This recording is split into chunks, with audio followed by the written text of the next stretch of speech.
88, Jimmy Giles, too, and he might also have added number 42, the smashing, crashing running back from the University of Southern California.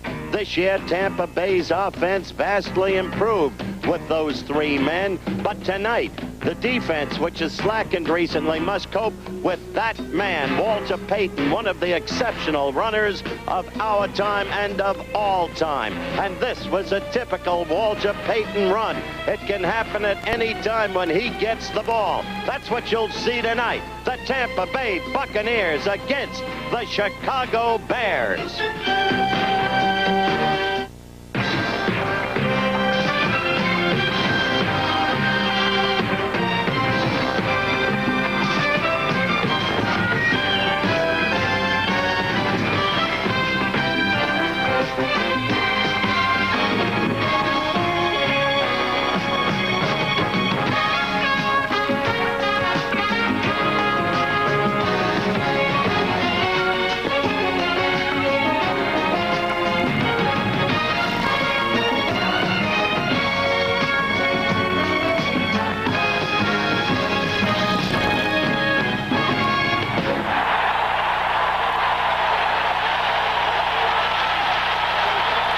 From Soldier Field in Chicago, Illinois. ABC's NFL Monday Night Football. The Tampa Bay Buccaneers against the Chicago Bears. This is Frank Gifford along with Howard Cosell and Fran Tarkenton. And this ABC Sports exclusive is brought to you by Datsun, where you find that in all the 1981 Datsuns, the greatest economy of all is quality. And by the Miller Brewing Company, brewers of Miller High Life. If you've got the time, we've got the beer. It's a sold-out house at Soldier Field in Chicago. The standings in the NFC Central Division tell you why this is an important game tonight. Atlanta beat Detroit yesterday. Detroit's now in a foot race. Tampa Bay, with a win tonight, would be only one behind. Chicago, which is trailing at the moment, always begins to play well at this time of the year. They proved it the last two seasons. To tell you about those Chicago Bears, here's the Gipper.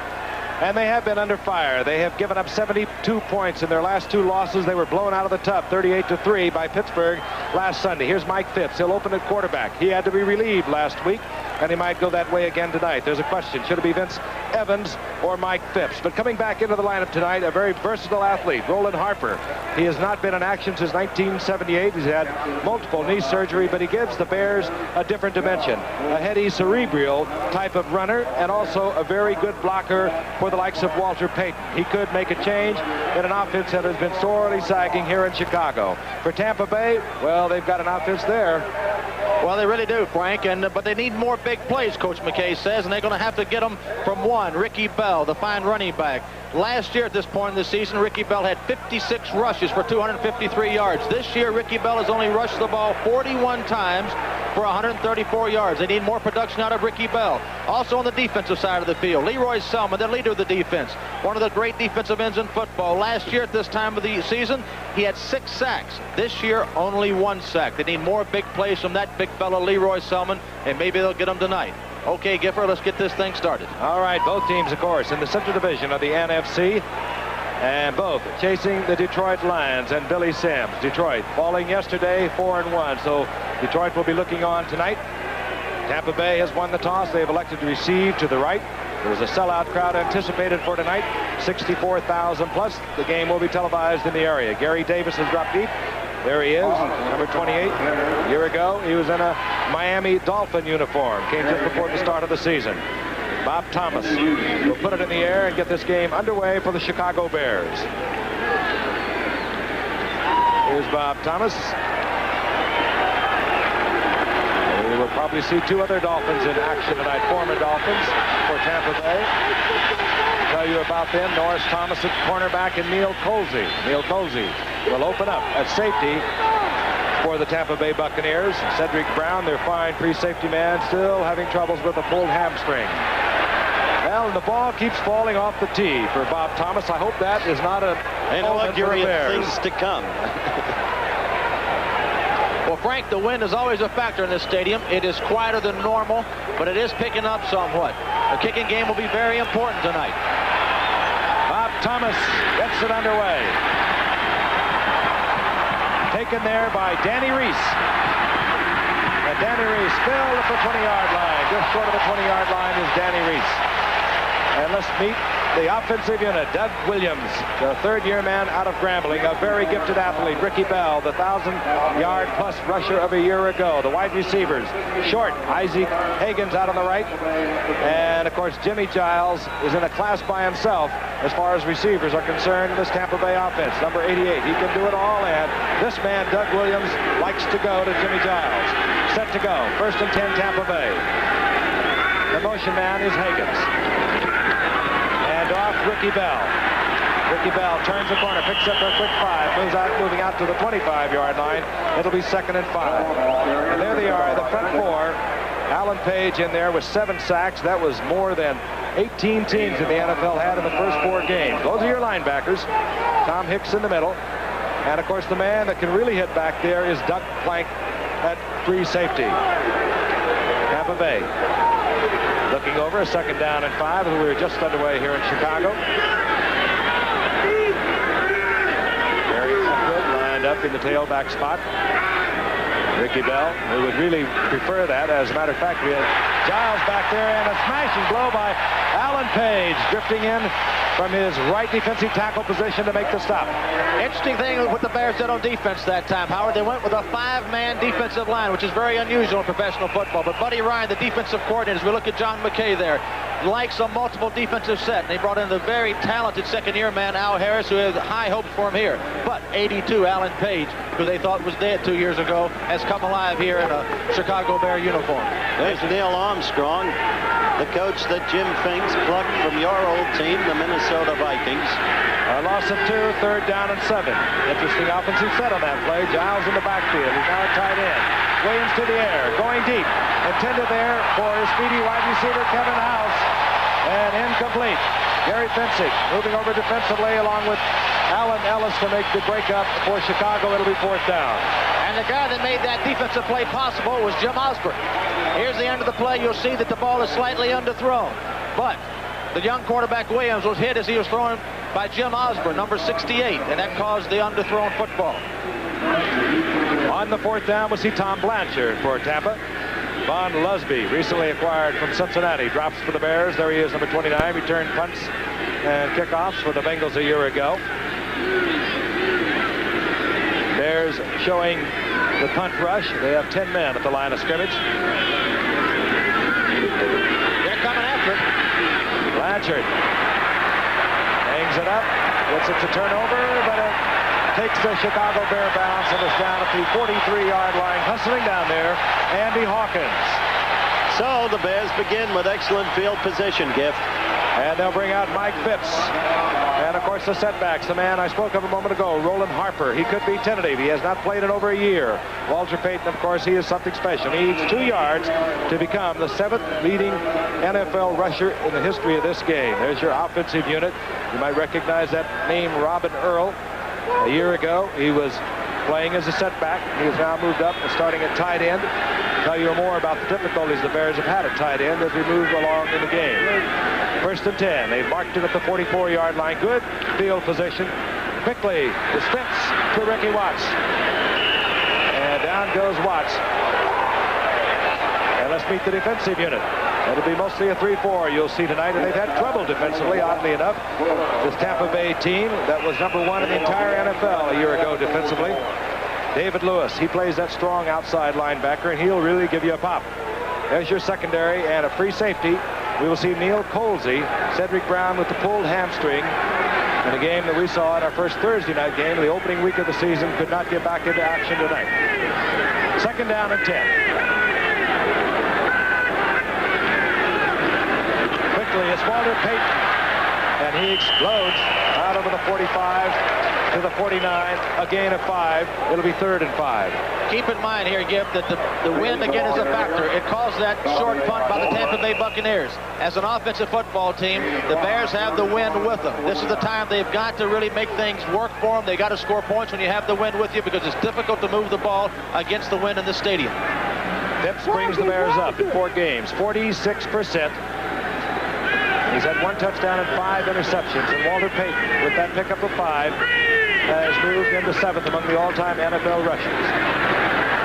Phipps, no open man, and Phipps is going down. And he lines up David Logan, the a nose tackle for the Tampa Bay Buccaneers. Right there is an important point. Tampa Bay's defense has been suffering because of the absence of Randy Crowder, and David Logan, inexperienced, hasn't been producing in the manner that Crowder obviously could. If Logan can keep playing that way, improving, he'll shore up that defense in a hurry. That has to inspire the Tampa Bay defense because they've only had 5 sacks all year. Randy Crowder had 2 of them before he went down with injury, and Logan making that play has got to be a spurt for him. Bob Parson. High kick that he finds will turn over. Reese is waiting for it at the 10, and it takes a fair bounce. Bears hustling to get down under it. They do not cover. Robert Fisher tried to get his hands on it, number 85. He did not. So the Bears will have possession. They'll begin when we return at the 20-yard line. This ranch does. Venerable Soldier Field in Chicago, Illinois. First saw action, sports action here in 1924. Bears have been playing their home games here since 1971. First and 10, Tampa Bay. No score if you just joined us. Isaac Higgins in motion toward you. And the handoff is to Jerry Eckwood. Eckwood trying to find an opening over the left side, and he is buried under a swarm of Bears headed by Dan Hampton, number 99, and Jerry Muckenstern, number 58.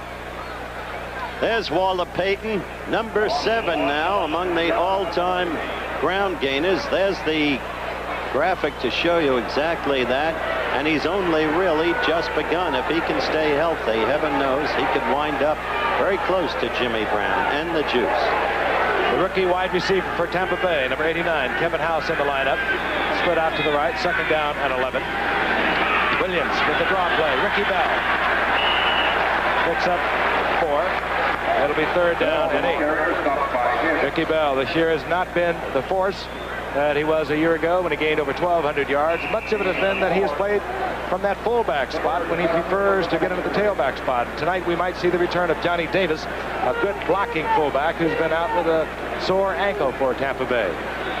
Frank, now we're in a must-pass situation. Williams has got to go against that wind, but he's got a strong enough arm where the wind would bother him less than other quarterbacks. Third down, long 7. Williams. He can run. He'll have the first down easily. And Williams wisely cruises out of bounds at the 35-yard line. First down, Tampa Bay. We told you he is a gifted athlete. You saw it right there. It's an interesting fact that Doug Williams is the leading rusher on the Tampa Bay team. We saw it in our Thursday night game, the opening week of the season, when he pulled the ball down and took it to the 1-yard line on a clutch situation. Tampa Bay, of course, going on to win that game 10-9. But it was Doug Williams who carried them. That's the man, John McKay, who says that the future of our club is Doug Williams. Billy Nelson next to him, he calls most of the offensive plays.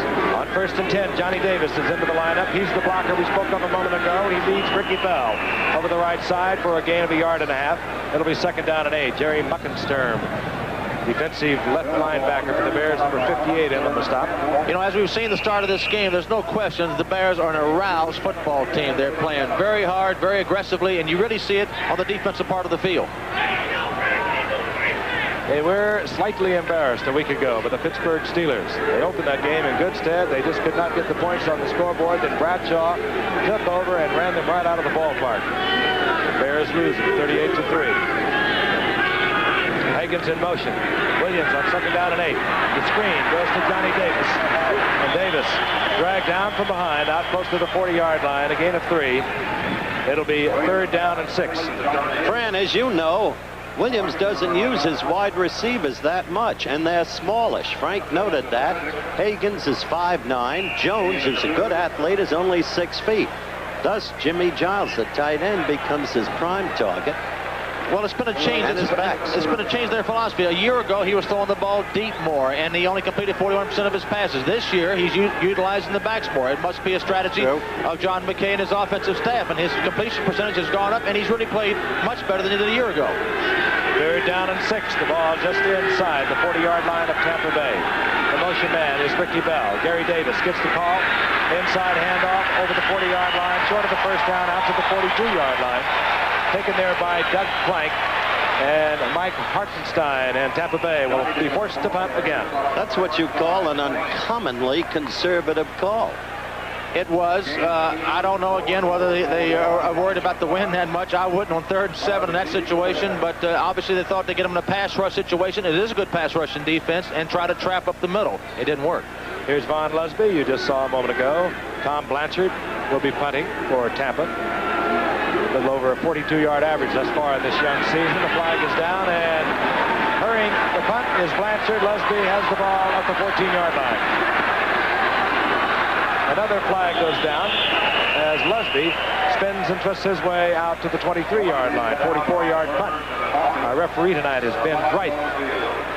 It was an excellent punt, low punt into the wind.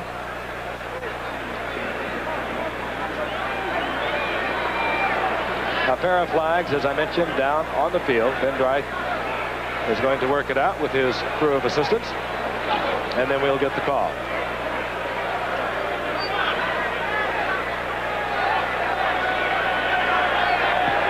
Defense offside. That gives them a first down, guys. That will be a first down for Tampa Bay.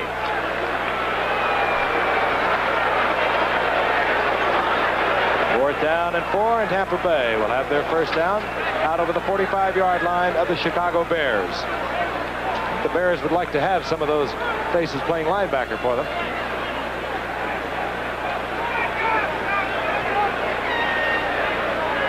First down, Tampa Bay. Defense offside. That's a first down.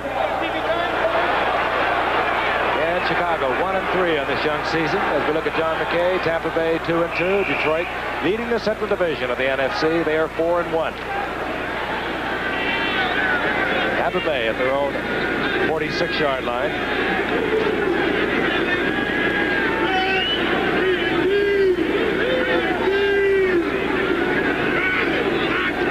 Giles moving out of the backfield in motion. And here comes Ricky Bell. Turns the corner, tries to turn the corner, and runs into Gary Fensick and Mike Hartenstein. Gary Fensick, like so many of these Bears, recovering from knee surgery, and he's back in the hitting form that has been his trademark for the last 5 years. Exactly the point, Frank. You mentioned Doug Blank, who was probably the best hitter that you'd ever want to find in a defensive back outside the likes of Donnie Shell. But in Fensick and Plank, they may have the best tandem of safeties in terms of hitting in the league. Unfortunately, they've had to do a lot of hitting. That's not what you like to have back there, but they are good. It was a gain of a half a yard. We'll call it second down and 9. Tampa Bay at their own 47. Here's Doug Williams to the outside again. And rifles it downfield. You saw that strong arm. The completion deep downfield going to Gordon Jones. So Tampa Bay has moved across midfield into Bear territory, close to the 35-yard line. All right, the Bears have as good a pass rushing team as in football. Williams is doing the right thing. He's using his agility. He's getting outside of the rush. He's got a good, clean look down the field, and he throws a perfect strike to Gordon Jones. Takes a strong arm to throw that kind of ball on the run, and he has it. I tell you, it takes a strong arm. He hung it on a line, off the wrong foot, still had the smoke on it. Gary Epwood is upended. Gary Fensick, we just spoke about him. He can do it. Reading the play, moving up quickly from that strong safety position. He had knee surgery following the Eagles playoff game of last year. He also had surgery on an ankle because of a basketball injury. What he has is brains. He's an absolutely brilliant young man out of Yale. A good point to note about Fensick. He is their leading tackler coming into this game with 31 tackles in the first 4 weeks. The rookie Kevin House from Southern Illinois. Split to the right, out to the left is Gordon Jones. A loss of 3, second down 13. The quick toss, Ricky Bell. Ricky Bell down the sidelines, and again it was Fensick in on the stop, and a flag is down. Was it Gary Fensick who studied in your class at Yale, I believe, Howard? That's true. That's where he got his brains. I was going to get to that. Maybe a little more subtly. Holding, you saw, indicated against Tampa. Big Charlie Hanna, that 73, out blocking in front of Ricky Bell that time. And he has really come along. His brother, of course, Big John Hanna up in New England. Holding, offense, number 88. Jimmy Giles. Well, many times on a pitch to the outside like that, the tight end has got the toughest block. At that time, they called Jimmy Giles trying to hold the strong side linebacker, Buccaneers of the Bears. It'll be second down and 23. The ball now back near the Bears' 49-yard line.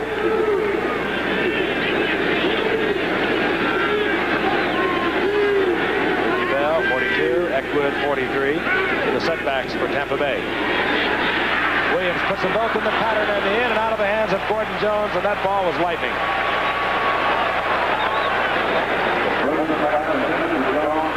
It'll be third down, 23. Doug Williams came to the Bucs in '78 in a trade of draft picks with Houston. Of course, Houston picked Earl Campbell with Tampa Bay's draft pick that year, and well, the Bucs came away not only with Doug Williams, they got Jimmy Giles in that trade, they got a first and a second, they got a third and a fifth. They put together a football team on the strength of the draft pick that Houston used to draft Earl Campbell. Third and 23. Gary Davis in the lineup, number 28, good receiver. Williams dumps it off to Gary Davis. Flag is down. Davis bobbles the ball, and a Bear has it. I think it's Finsick. Again, a flag is down. Finsick has been all over the field. He really has. Young game. And I think it's a holding call. Let's see. If it is, the Bears retain possession.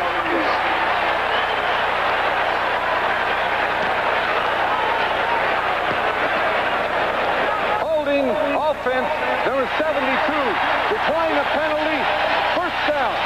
Ray Snell holding on the play. Gary Finsick very alertly picked up the bobble ball by Gary Davis, and the Bears had field position. They'll be at their own 41 when we come back. Panasonic calls this VHS recorder Omnivision. I call it Reggie. The Bucs are here, and we are here, and we're going to be all over the airwaves. Coming up at the baseball playoffs, coming your way. College football on Saturday. We'll tell you more about it. The Bucs used up 6 minutes of the clock on 11 plays on that drive before Gary Davis gave it up to Finsick. The Bears now with the first and 10. The ball at their own 41-yard line. Baschnagel, number 84, wide receiver. Split to the right. You're looking at Mike Phipps, the quarterback. The motion man is Robin Earl. Play action by Phipps. Fires intended for Baschnagel.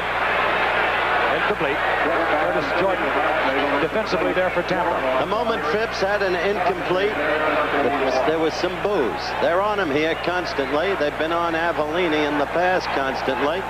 And they'll even get on Vince Evans, too, if he comes in. They've been waiting a long time for a winner here. They haven't had it since '63, even though they made the playoffs a couple of times in the recent years. So Phipps faces pressure, Frank. Coming into tonight, Phipps rated last of the top 14 quarterbacks in the first 4 games of this young season. He looks over a Tampa Bay defense on second down and 10. Inside handoff is Roland Harper, and Roland Harper is nailed there by Neil Colsey. Read the play beautifully, stepped into the line of scrimmage along with Cecil Johnson. Frank, what Neil Colsey did, it was a safety blitz. And a safety blitz is a pretty good defensive strategy when you know they're going to run the football.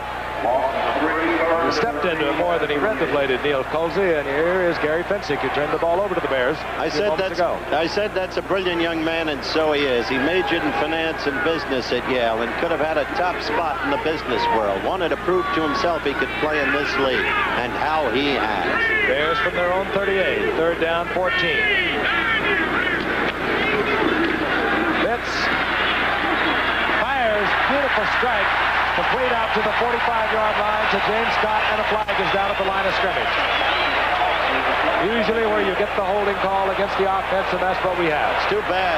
James Scott. He threw a beautiful ball in there. Yes, he did.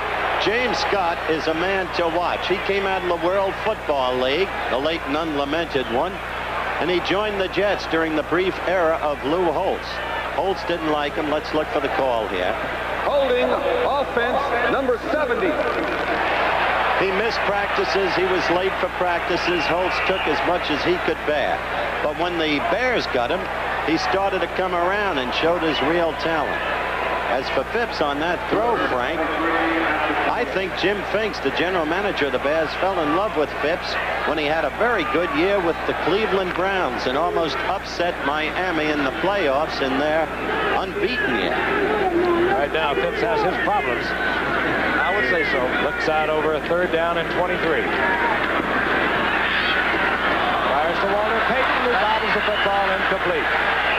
Tampa Bay rushes to pick it up, does David Lewis, anticipating that it might be called a lateral. It is not. It'll be 4th down, and Bob Parsons will come on to punt. And you hear the Bluebirds. There they are. Well, that's not a very gutsy call there. Phipps was not pressured. He had plenty of time to look down the field to find an open receiver. He released too fast out to Walter Payton. As great as Walter Payton is, it would have been hard for Walter Payton to run 25 yards for a 1st down with that pass. Here's Bob Parsons. He'll hang it high, and here's Danny Reese. He stationed himself at Tampa's 20-yard line. A little over an 8-yard average thus far this season for Danny Reese. Parsons puts it up in the lights. Reese lets it bounce. I don't know whether he lost it or not. Reese gets back to the 15, and a flag goes down. Probably a clip. 58-yard punt by Parsons. It appeared as though Danny Reese might have lost it. And a Bear is down at the 10-yard line. And Tampa Bay is going to have very poor field position. Otis Wilson, #1 draft pick from Louisville for the Bears, is being treated there at the 10-yard line. A very important man in the Bears' future. Penalty. No penalty. That's a thrown flag, I presume. But I like it. When you make a mistake, you correct it. And that is exactly what happened. Referee Ben Dry says no penalty. And when we come back, Tampa will have the ball at the 15. This is an all-night. In Chicago, Frank Gifford along with Howard Cosell and Fran Tarkenton. No score in this young football game. 3:54 remaining in the 1st quarter. Tampa Bay and the Chicago Bears. The Bucs have the football at the 15-yard line. The Bucs, who almost made it to the Super Bowl a year ago in the 4th year of their existence, losing to the Rams in the NFC Championship game. Williams on 1st and 10. He has a man wide open. It's Higgins. And Higgins, who did a little look in and go. And Terry Schmidt went for it all the way, and Williams overthrew Higgins. That young man would like to have that throw back. Ike Higgins ran a perfect pattern. He beat Schmidt, as you called, Frank. The ball was just overthrown. Well, what's interesting is he's beginning to throw to his wide receivers. He started hitting Jones successfully last week against Cleveland, and he's thrown to Jones 3 times tonight so far, and then to Higgins just now. And the Bears now have a 5-man defensive front. 2 tight ends. Now, Jimmy Giles, 88. Obradovic, 86. In for the Bucs, 2nd down and 10. Reading the blitz, and Williams tries to go to the slant man. Coming across the middle was Gordon Jones, but Dan Hampton got a big hand on him. There's a story about Dan Hampton. Now, he was a 1st-round draft pick last year for the Bucs, or rather for the Bears, and they got that draft pick from Tampa Bay when they traded Wally Chambers to the Bucs a year ago. And their plan was to play Hampton inside with Harris from Arizona State outside. They switched that plan. Hampton, because of injuries, they moved Hampton outside. He's been great. Now when they put Harris in, they get the kind of pass rush we saw early. We see Gary Davis once again for Tampa Bay on the passing situation. 3rd down and 10. The ball at Tampa Bay's 15. Williams under fire. Gets it off to Gary Davis. Short of the 1st down at the 22, and Tampa Bay must punt again. Defensively, the 5th man in that set backfield for the Bears was Winfred Gaines on the stop. Howard, I am impressed with the Bear defense. They have come out tonight smoking this team that was really embarrassed a week ago against the Steelers. There is Vaughn Lusby deep for the Bears. Tom Blanchard to punt for Tampa Bay once again. Lusby anticipating the punt of Blanchard at his own 40-yard line. So the Bears, things go as they would like to see them go, will have good field position. Blanchard puts this up high. Lusby. He doesn't go with the fair catch, and Tampa Bay may have it. They got it. I don't know. There's a mad scramble, and no. A Bear got in there and ripped it out of the arms of a Buck. Tampa Bay should have had it, Howard. Yep, it appeared he had it within his grip. He did, and he let it get away. Lusby, whom I mentioned a moment ago, returned punts and kickoffs for Cincinnati a year ago. Did not go for the fair catch. he was hit right there and hit solidly by Tony Davis, and the ball bounded around. That's the man. That's the man who should have had it. And the man who is all over the field for the Bears defensively was right there. And, of course, Doug Plank. He comes up with the fumble recovery, and the Bears have the football at the 45-yard line. That, of course, that lady is the mayor of Chicago, Jane Byrne. It's been a big day in Chicago. The President of the United States has been here. A lot of traffic, a lot of action all over town. I wonder if they smiled at each other. They haven't been all that friendly. Bears have the football, 44-yard line, 1st and 10. Oop, and Tampa Bay Buccaneer, Dave Logan, moves off sides. And we spoke to field position thus far in this young game. Chicago has had the ball in their own 44, the 41, and the 45. Tampa's had the ball at their own 20, the 20 once again in their own 15. But Tampa, encroachment, he made contact. But Tampa Bay is much dominant in time of possession, as you see there. And also, Tampa Bay will lose the win in 2 minutes and 50 seconds. And as Graham has pointed out, it's quite a factor here in Soldier Field. Still no score if you just happen to have joined us. And off to Walter Payton. Payton spinning and twisting and somehow managing 3 yards out of what should have been nothing. Dewey Selman made the stop in. Howard, we got to be proud of our engineers. They're going to be put to the test this week. They're going to be all over the country. Well, some of them are going to be with me in Philadelphia. Our congratulations to the Houston Astros. Somehow, the spirit of J. Rodney Richard prevailed, and the Astros won the one that counted. So, on Wednesday afternoon, we pick up with the American League playoffs. Tomorrow night, it's in Philadelphia. More on that in a minute. 2nd down and 3 for the Bears. This is Matsui, the rookie out of Penn State, the number 2 draft pick.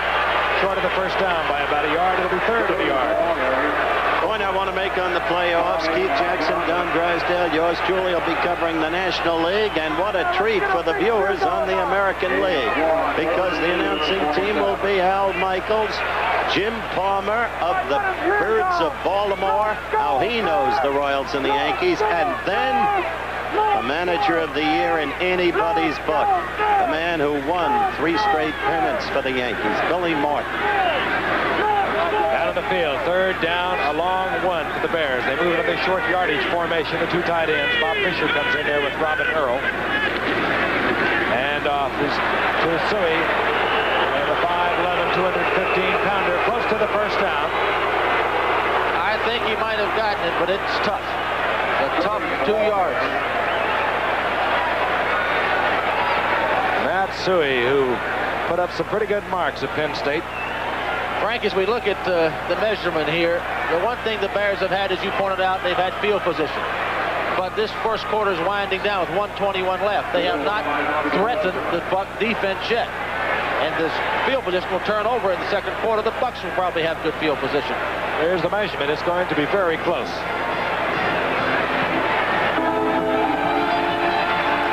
And Maestrango, number 84 for the Bears, tells us we've got it. It's 1st and 10. As we look at Neil Armstrong, now in his 3rd year, came from Minnesota Vikings. Jim Finks, the former general manager, and your old boss up there, Fran, brought him in. Neil Armstrong's an excellent football coach, a defensive coordinator for the Vikings for years under Bud Grant. A lot like Bud Grant. Very calm. Armstrong took over in 78 from Jack Pardee, had a 7-9 record in 78. Last year, 10-6. Went to the playoff, they lost to the Eagles. 1st down and 10, the Bears. Play action by Phipps. Firing. Intended there for James Scott. James Scott was apparently running his own pattern. Mike Phipps made a bad decision there. He did not read the defense. If he'd have thrown the ball properly, Neil Colsey would have intercepted. He's lucky he threw it over his head. Ricky Bell. Interesting there to watch Ricky Bell. He was taken ahead of Tony Dorsett in the draft in 77. And last year, after being pounded around for a few years, he finally exceeded Dorsett by a couple of 100 yards. John McKay, of course, coached Ricky Bell at USC. 2nd down and 10. This is Walter Payton. That is a running football player, Walter Payton. He really is, Frank, but this year the Bear coaches say the offensive line, which has been a good offensive line for the Bears in years past, they have not played nearly as well this year as they have in the past. Peyton collects 6. It'll be 3rd down and 4. Peyton thus far this year had 65 yards against Green Bay. He exploded against New Orleans for 183. He had 39 against Minnesota, 60 last week against Pittsburgh. If they're smart, they'll throw a pass here. It's the last pass they'll get before they go against the wind. 3rd down 4. Final seconds ticking off here in the first quarter with no score. Here comes a safety blitz. Phipps reads it. He had Scott open, and he overthrows. And Phipps knows it better than anyone. Yep. He'll have a 4th down. Nobody said it'd be easy, Michael.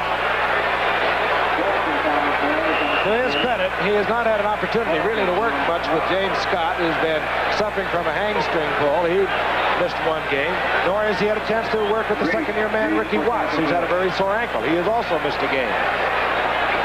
We see Bob Parsons. He is a very good corner kicker. Let's see if he can get it inside the 20.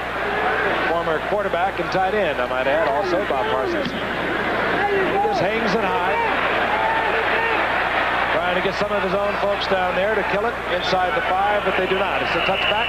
The Tampa Bay will have possession. They'll have possession once again at their 20-yard line, and the first quarter has expired. So Tampa now will move with the wind. The Bears against it. At Budget Rent-A-Car, you're number 1. I'm sure.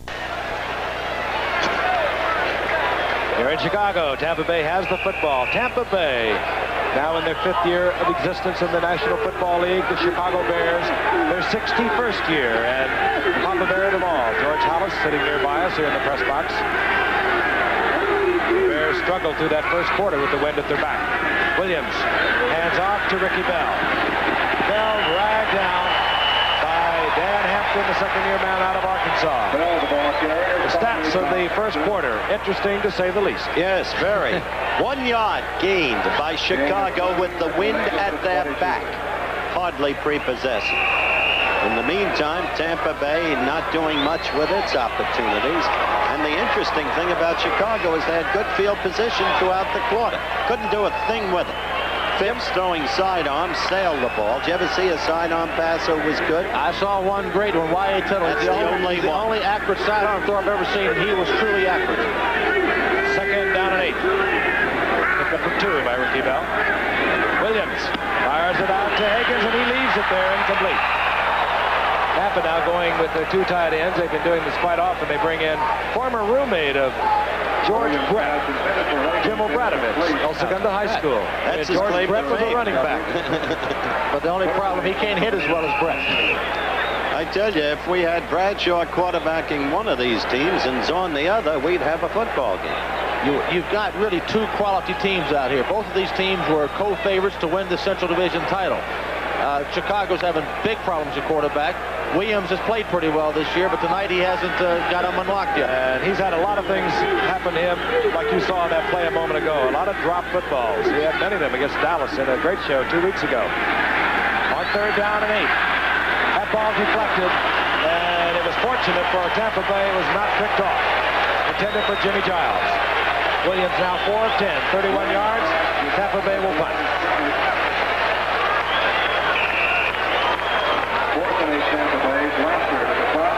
Tampa Bay beat Cincinnati in their opener. They beat Los Angeles, and they lost to Dallas, and they lost to Cleveland. The Bears have also lost their last 2, and they've lost by 72 points. 34-14 to Minnesota, 38-3 to the Steelers. Von Lusby deep for the Bears. The Bears should again have good field position as Lusby stations himself at his own 35-yard line, awaiting the kick to Tom Blanchard. Capacity crowd here at Soldier Field.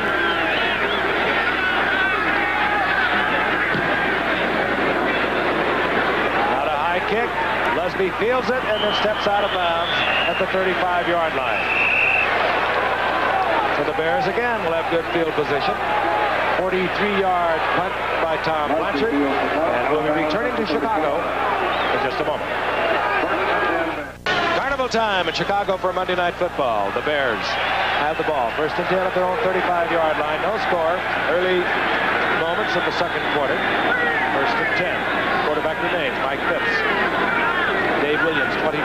Walter Payton, 34. The setbacks. This is Williams.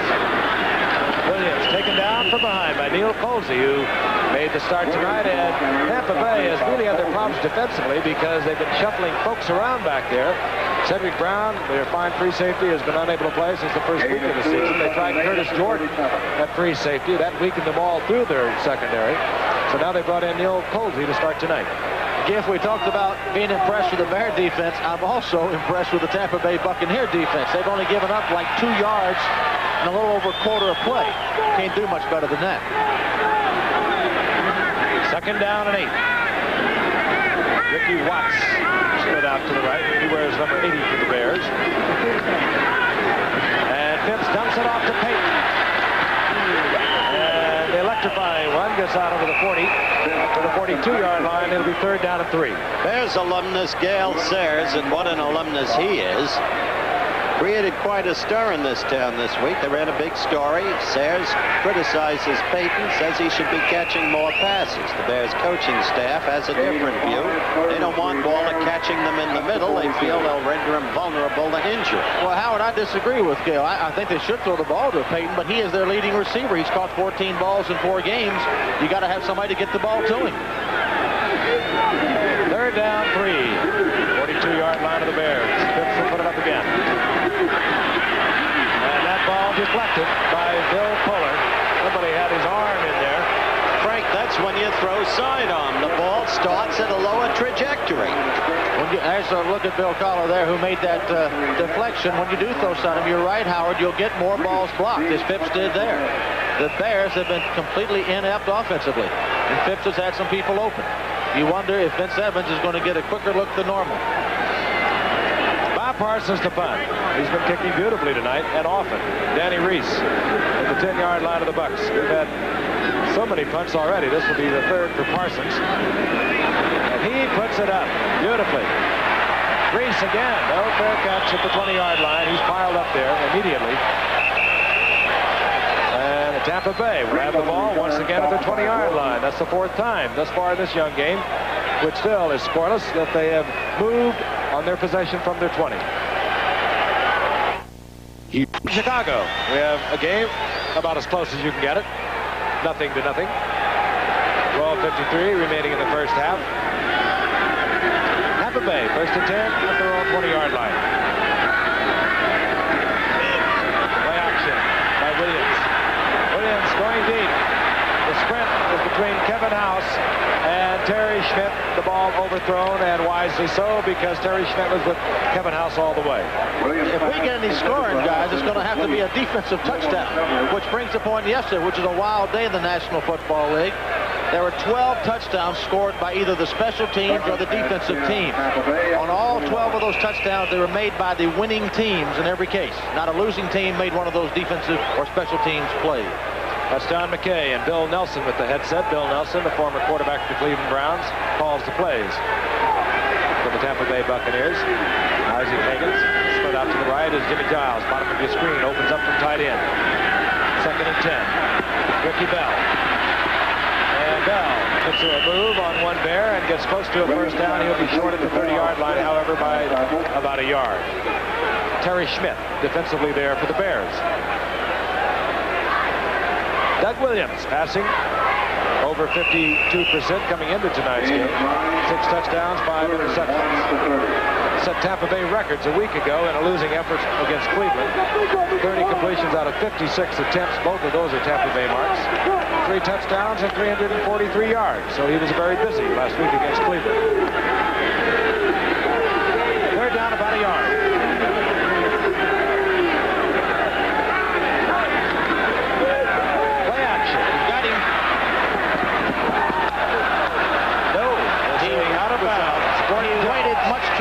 Much too late. He was open quickly on that kind of play. You got to get him the ball right after you come off the fake. Doug Williams waited too long and he ran out of field. Here it is. Right there, he should be throwing the football. He waited too late.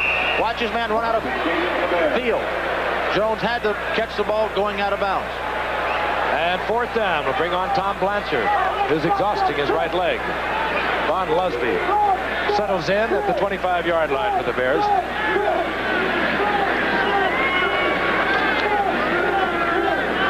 Well, yesterday we had 4 block kicks for a touchdown. Off the side of the foot of Blanchard, taken there by Lusby on the dead run. And Lusby puts the Bears again in good field position at the 41-yard line. It's the 7th punt, or rather the 8th punt, thus far of this young ball game tonight. We'll be back at Soldier Field in Chicago right after this message. On the sidelines, head coach John McKay talking it over with his young quarterback Doug Williams. And out of the field, the Bears once again have that good field position. They've been unable to generate any offense to go with the field position they've had thus far throughout the evening. They have the ball just over the 41-yard line. Both Bear wide receivers split out to the right. Schneidel, 84, James Scott, 89. Top of your screen. Robin Earl, 81, is the tight end. Inside handoff, Peyton, and he's dead at the 40-yard line. Hustling Tampa Bay defense that has been their trademark over the years. That was Leroy Selman, who has not had really the great year that he did last year, but much of it has had to do with the fact that he gets a lot of attention whenever they run his direction. But he's still leading this team in tackles. Going to this game, he'd made 28 tackles in the 4 games. We are advised that Lusby, who went out earlier, suffered a twisted left knee. Whether or not we'll see him again remains to be determined. Lusby, of course, to return man for the Bears. 2nd down and 11. There was a loss of 1 on that play by Leroy Selman. Fitz, tight end, open over the middle, and this is Bob Fisher. Fisher takes the ball inside the 40-yard line. The rookie from SMU was such a surprise for the Bears this year as a 12th-round draft pick. Yes, that's the point. He was a 12th-round draft choice they didn't know they were getting. So fine a young player. They're frank to admit it. All right, we've said Phipps has thrown some bad balls. That was a very fine pass and a good reception by that man, Robert Fisher. That troubles. They had to put Mike Cobb at tight end on the injured reserve tonight. He's in the hospital with pneumonia. Greg Latta has a broken hand.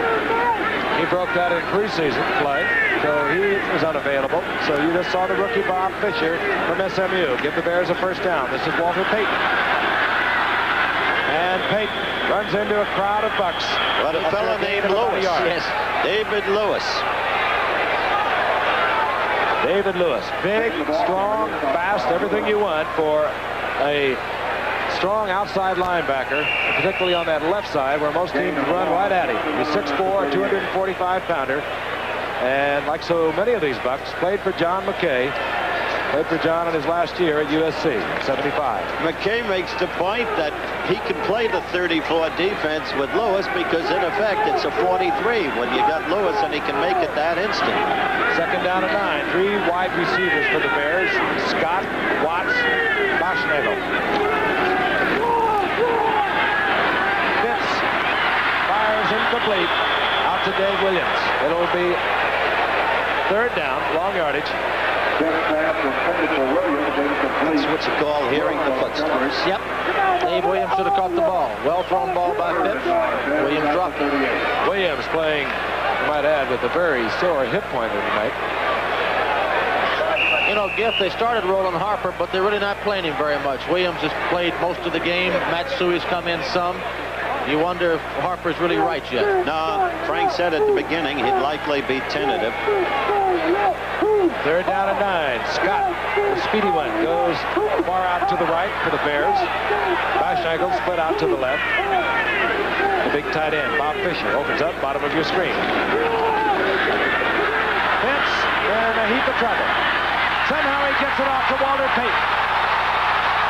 And Payton struggles and finally goes down in the arms of Curtis Jordan, short of the 1st down. And now the Bears will have to punt. I tell you, as you take another look, it was a dangerous effort, but a splendid one. Great effort by Phipps. David Lewis has got him. Gets it off to Payton. Now watch the play by 25, Curtis Jordan. He really makes on play to keep Payton from making the 1st down. Hey, right now the Bears are a little undecided as to what to do, so Brian Boschnagel calls timeout. Out on the field is 4th down and 4, and the Bears have called timeout. They appeared as though they were going to go for a 4th and 4 with the ball at the 33-yard line, the 34-yard line of Tampa Bay. Now there's a hesitation. A timeout has been called. Here's Phipps with Armstrong. Mike Phipps comes back out on the field. Keep in mind it's 4th down and 4. The Bears apparently going to go for it. And also keep in mind they could be trying to draw Tampa Bay off sides. I would think 5-yard offside penalty would give them a first down. And they'll probably have to throw it if they're going to have any chance of getting it.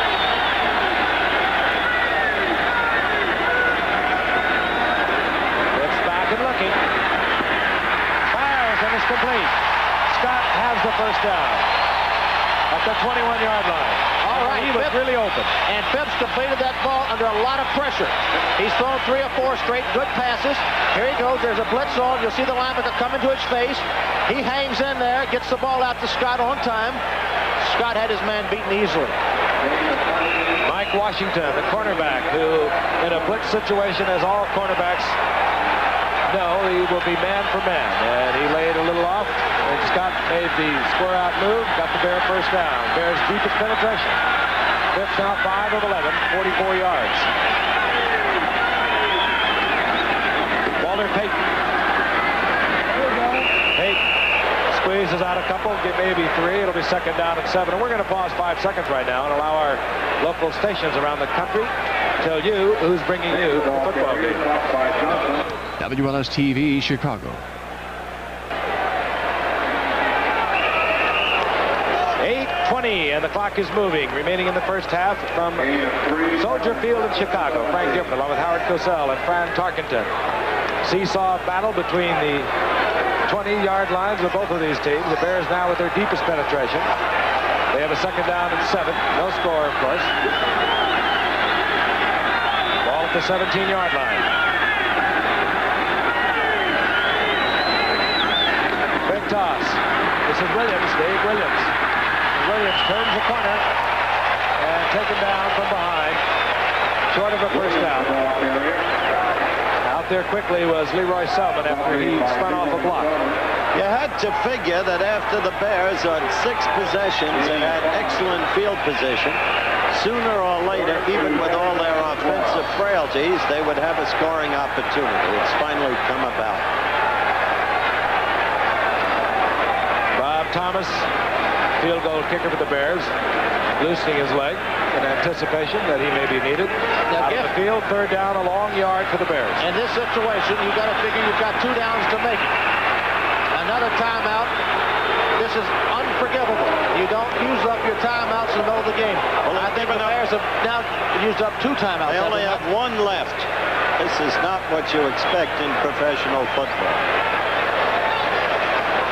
Bo Phipps will move over and visit with Neil Armstrong, and we'll have a chance to tell you about college football coming your way on this big week of sports here on ABC. Be sure to join us Saturday, as it'll be Oklahoma and undefeated Texas going against one another, one of college football's richest traditions, and of course from the Cotton Bowl in Dallas, Texas. The unbeaten Longhorns are led by a flashy running back, A.J. Jan Jones, who has rushed for over 100 yards in each game thus far in 1980.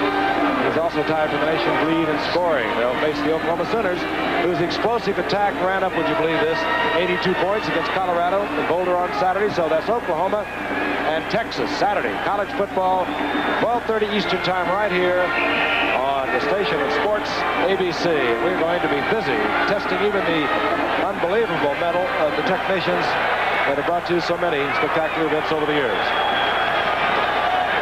John McKay looking out at his defensive unit.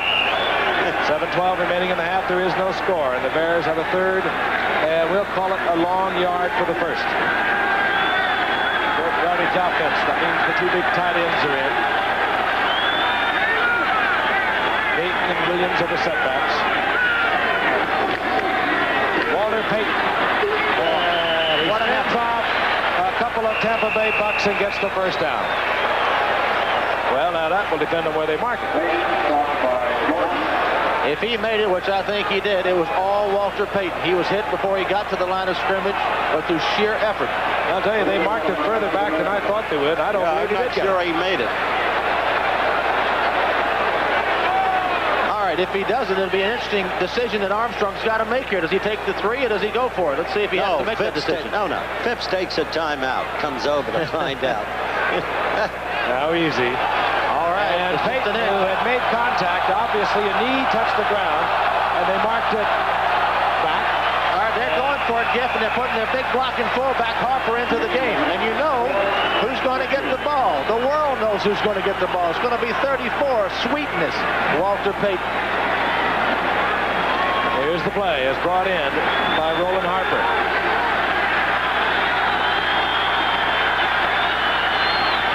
They got to be coming left. Pitts, first down. How do you like that?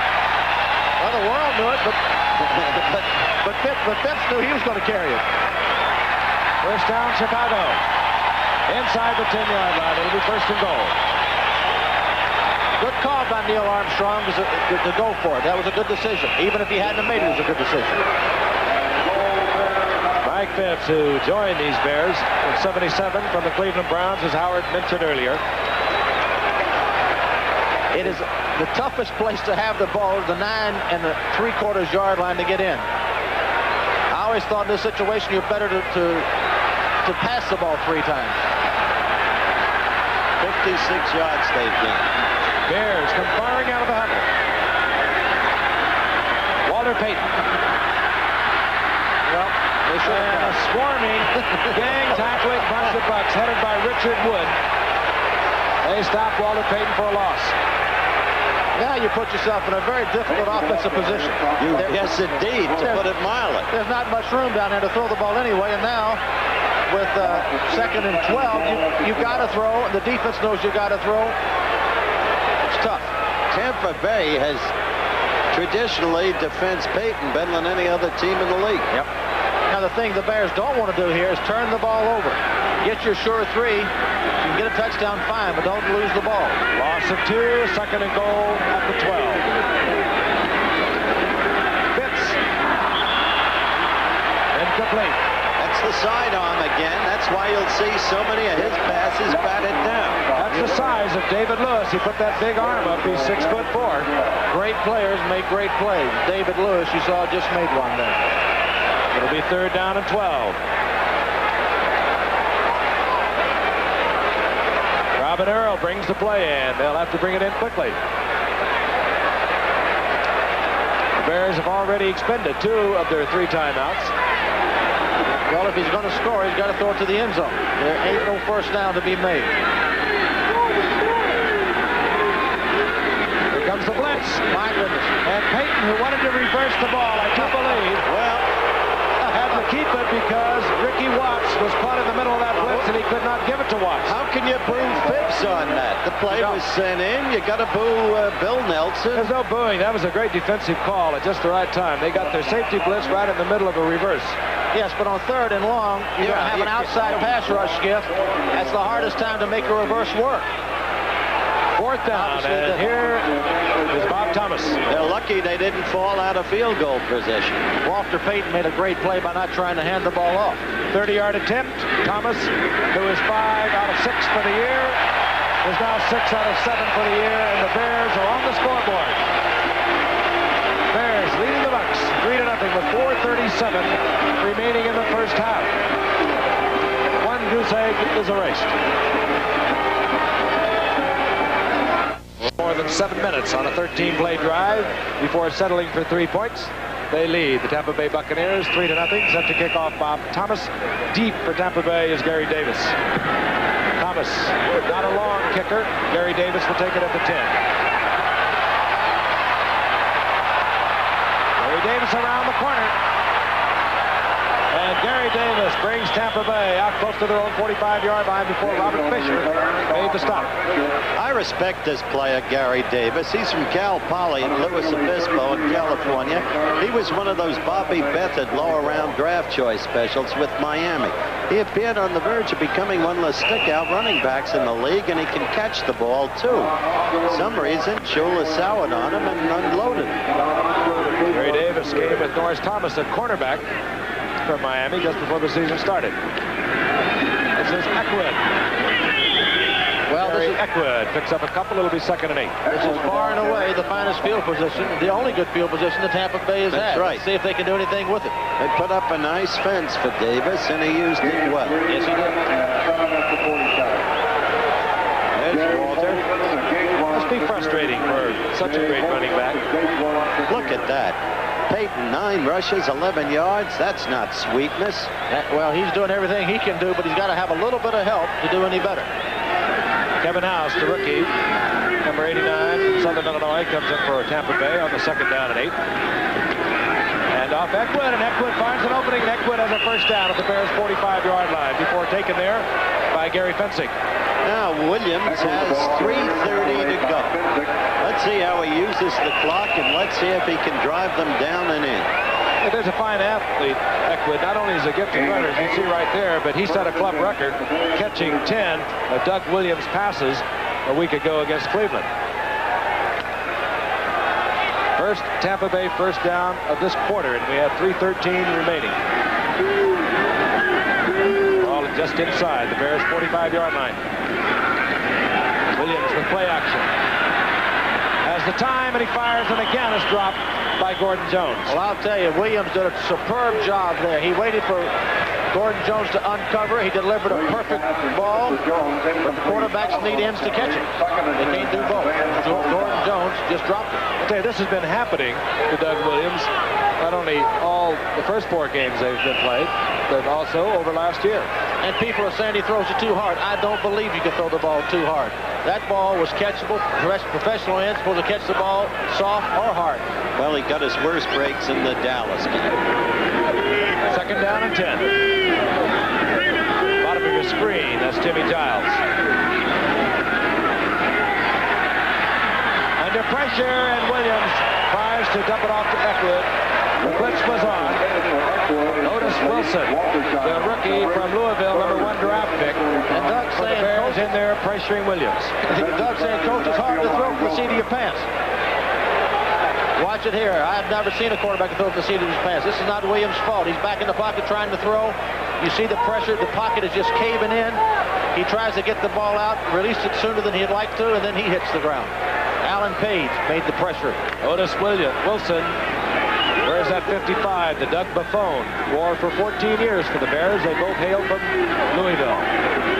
3rd and 10. Higgins in motion.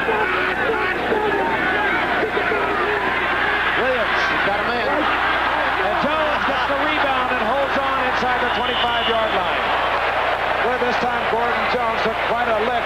He came up with the football and held on for a Bear first down at the 23. And watch this here. Terry Schmidt, 44, makes a great play. He's beaten by Gordon Jones. He jumps out in front, tips the ball up, but Gordon Jones, with good concentration, made up for his drop. He caught it, and then he got hit by Mr. Plank. That was concentration because Plank really pounded Gordon Jones, and yet he held on to the football. Plank shaken up, but he's up on his feet once again. 1st and 10. 22-yard line, they mark it at the Bears.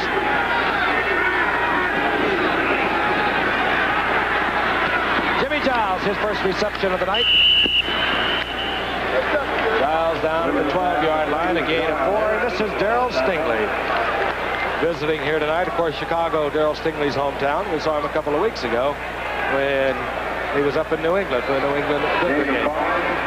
Good to see you, Darryl. Glad to see you getting around.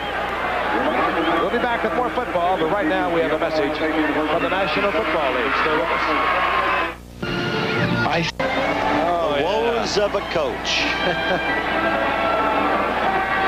Neil Armstrong. Neil Armstrong to the moon. Well, what can I tell you? He was also 10-6 and got in the playoffs a year ago. This drive started for Tampa Bay at their own 44-yard line. This will be the 7th play, and Doug Williams will bring the Bucs up with a 2nd down and 6. It's a good-looking drive they got going here.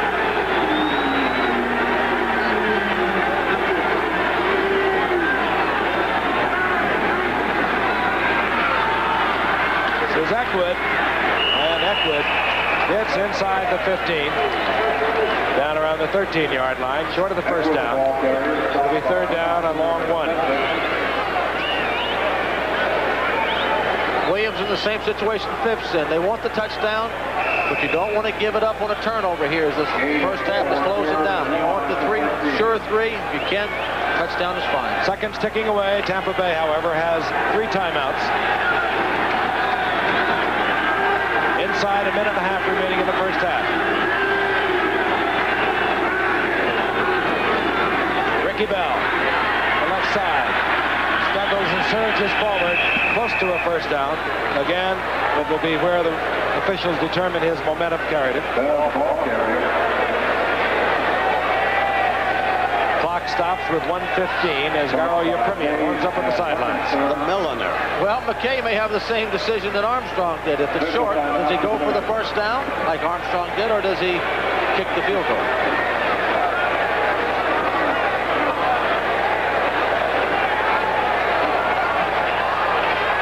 It's short. Short by inches. It's the exact same decision. Interesting, isn't it? It is. The Bears went for it. Let's see what they do. Minute 15 to go. All right, Bill Nelson's calling the play there. He sends it in.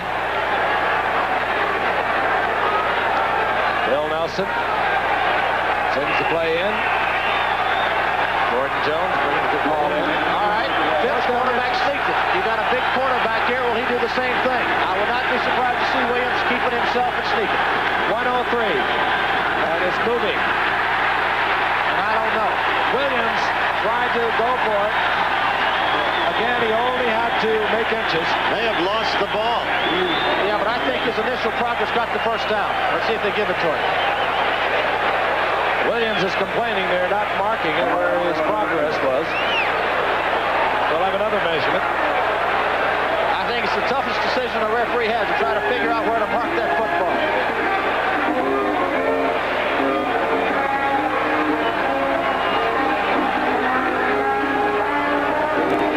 First down, Tampa. 59 seconds left. And again, the 3 timeouts still in hand for Tampa Bay. And Tampa Bay will use one of those timeouts. You saw John McKay indicate to Doug Williams, let's use one of them, talk it over, get ourselves pulled together. And that's exactly what's going to happen. There's a timeout on the field. A lot of injuries yesterday. It's our duty to report them. Washington, Terry Hermeling, a concussion, questionable for next week. The Giants, Alvin Garrett, bruised hip, questionable. Oh, and as we turn to the graphic, Isaac Curtis, strained back. Pittsburgh, Lynn Swan, cracked rib. Oakland, a terrible thing. Pastorini, broken leg, and also cartilage damage in the knee. New Orleans, Manning, a muscle pull. Buffalo, Nixon, the fine defensive back, knee injury. Cush, knee injury. Jets, Gaines, broken leg. That's terrible. Sprained shoulder for Ryan, the backup quarterback. Sounds like a critique of MASH. Well, they come in bunches, don't they? It's the first week we really had that big an injury report. 2 broken legs. That's too bad. Doug Williams has been fortified with the knowledge from the vets. He moves out onto the field. Ball again.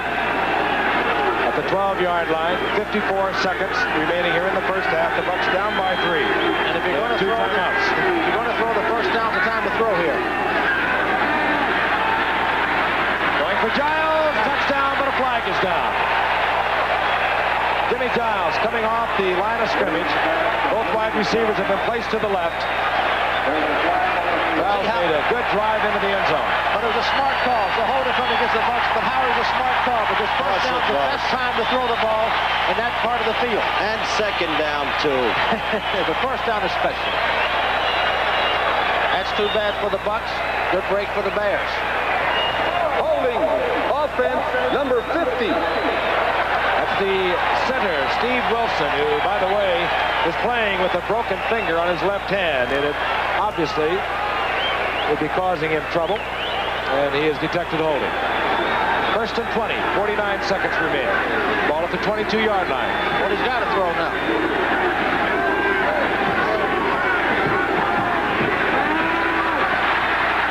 Williams has to get rid of it early. Tries to go to Ricky Bell, incomplete. Gary and Stern. This game is not an advertisement for the National Football League. But I want to talk about 82, Alan Page. Oh, he was there, wasn't he? Pressured him again, and he's playing just as good a football as he's ever played in his life. And that's about as good as any defensive tackle can play. You know, he started his 188th consecutive game tonight.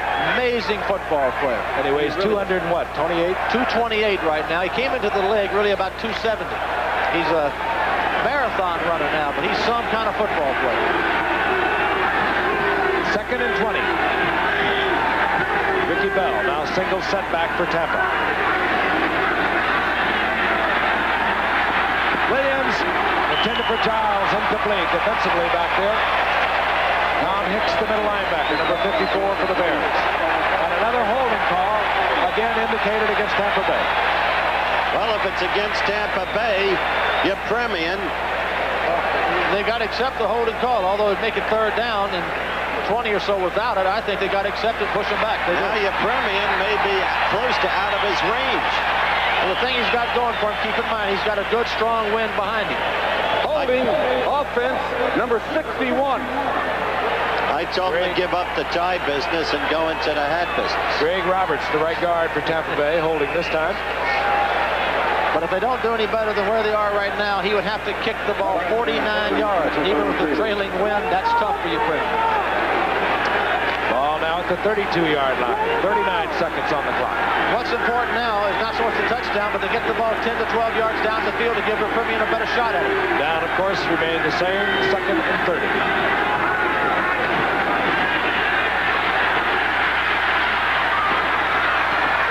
Intended for Isaac Higgins. No, he was out of bounds. And Williams again holding on to the last possible moment before releasing it. He gets pounded. He is taking a pounding, and that's going to tell on him too. As big as he is and as strong as he is. Here goes Doug back in the pocket.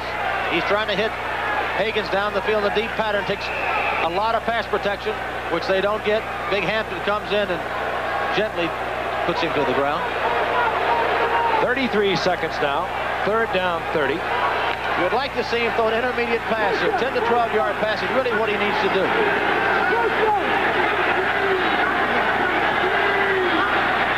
Kevin House, the rookie from Southern Illinois, in there for Tampa Bay. Incomplete. And he's looking for Jimmy Giles, and Bruce Herron was back there defensively, and Doug Williams is claiming he should see a flag. But Doug Williams is wrong. He should have intercepted the ball. He dropped the pass. Doug Williams complaining he should have had pass interference.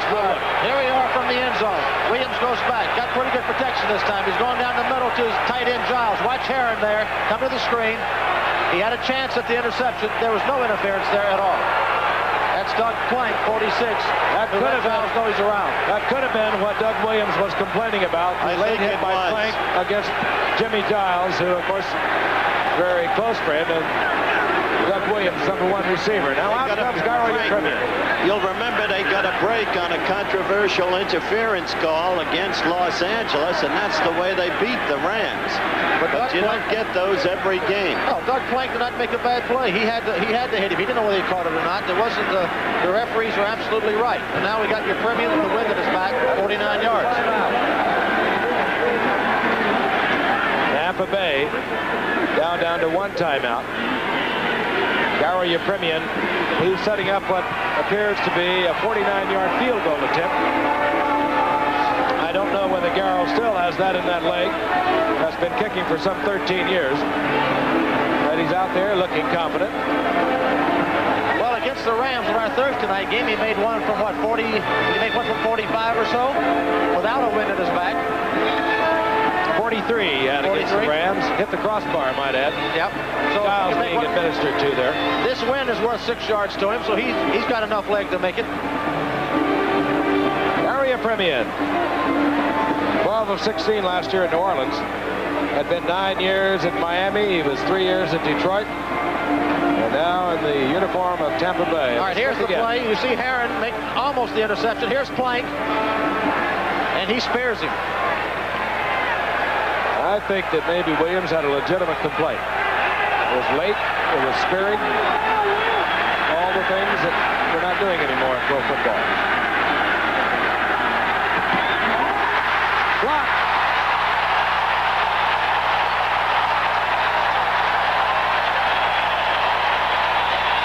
Daria Premian, of course, he would have to have a very low trajectory to make a 49-yard field goal, and the Bears block it. Flag on the field. Flag is down. They believe that flag was thrown after the ball was blocked and was bounding around. Should be an interesting call right here. Unsportsmanlike, number 1, kicking the ball deliberately. Kicking the ball. Daria Premian got a double hit. Well, let's watch the penalty here. The ball's already been blocked, and Premian kicks it again. And that's a no-no. You cannot do that, Garrow. Well, at least he didn't try to pass it. He's forgotten his Super Bowl antics. Well, what this will probably do is give the Bears a chance to get in field goal position. But the fact that they used their 2 timeouts gives them just 1 remaining. They mark it off. An unsportsmanlike call against Daria Premian. Now, Thomas has better range than your Premian. If Phipps can pull off a 20-yard gain here, 18-yard gain, they've got a shot for a field goal. The penalty puts the ball at the Bears' 47-yard line. 20 seconds remaining. The Bears have 1 timeout. They give lead 3-0. What was interesting, they said they declined the penalty. So I guess if they had accepted the penalty, they'd had a chance to kick over. But that doesn't seem right. That's true. You would think that they'd be able to add the penalty, since it happened after the play, they'd add the penalty right to this position of the field. The referees, I'm sure, know better than we do up here. Ricky Watts split out to the right, top of your screen.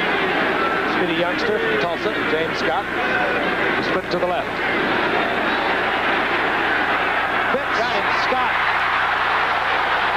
Scott kills the clock. Now that's it. They got 34-yard line. 12 seconds remaining. That was a smart play by James Scott. We got a stuff on the sideline. Mike Washington took a shot at James Scott. Did they throw a flag? If it is, that's a big critical penalty.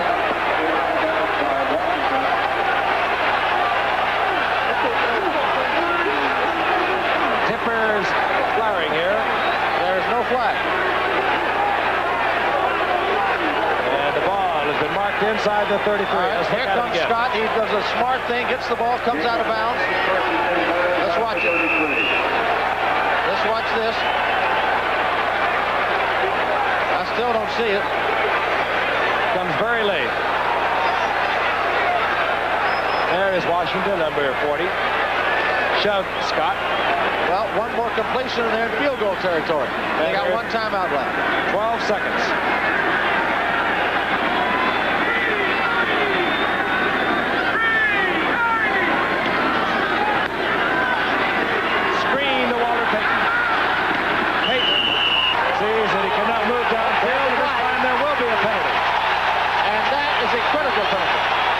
Cecil Johnson hurling Walter Payton to the artificial turf.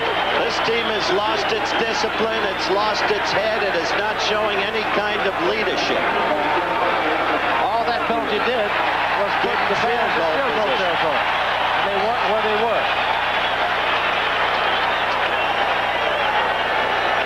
All right, here comes Sweetness. Cecil Johnson, 56. He threw him down way out of bounds. Good call.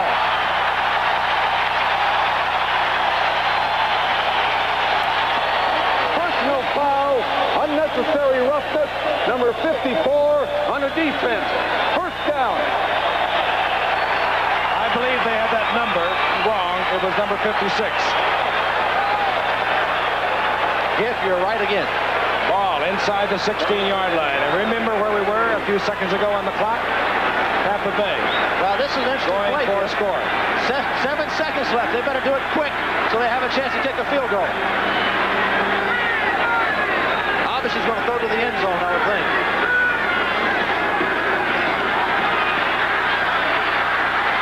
And Mike Phipps throws it away. 3 seconds on the clock. And we will see the field goal team coming out for Chicago. Bob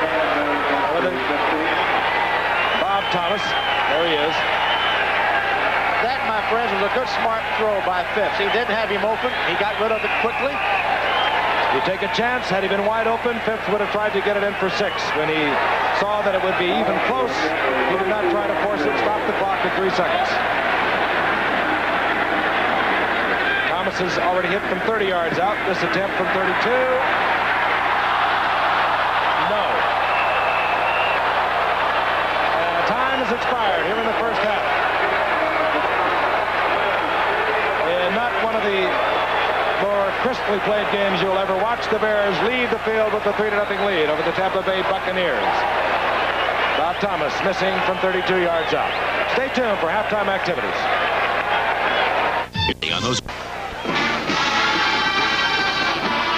Back at Soldier Field, Chicago, live the halftime score in a very dull and sloppily played game. Chicago 3, Tampa Bay nothing.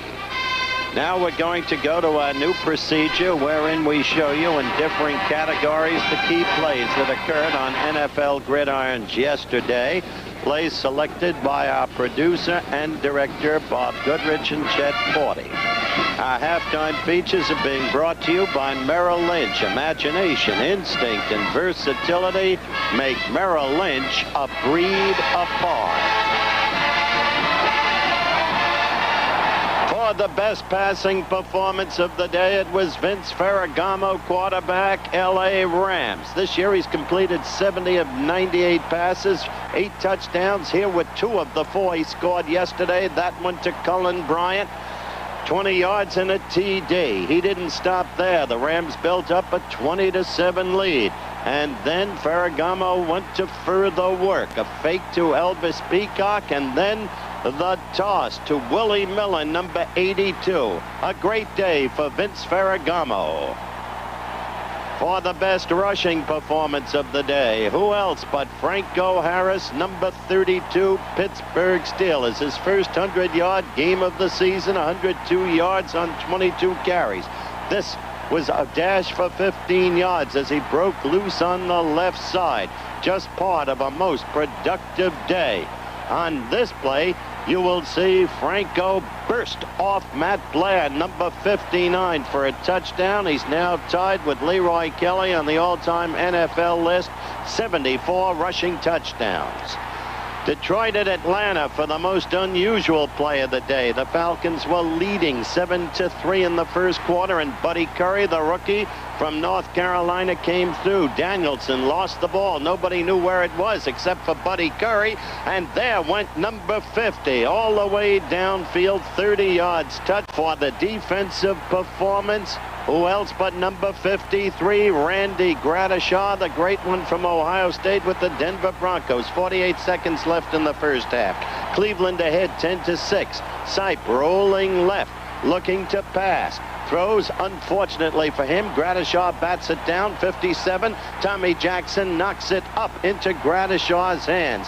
And Randy goes 93 yards for the touchdown, and never before had Denver had an interception return that long. The defensive performance of the day, Randy Gradishaw of the Denver Broncos, who went on to a key victory to keep their hopes alive in the AFC West, beating Cleveland 19-16.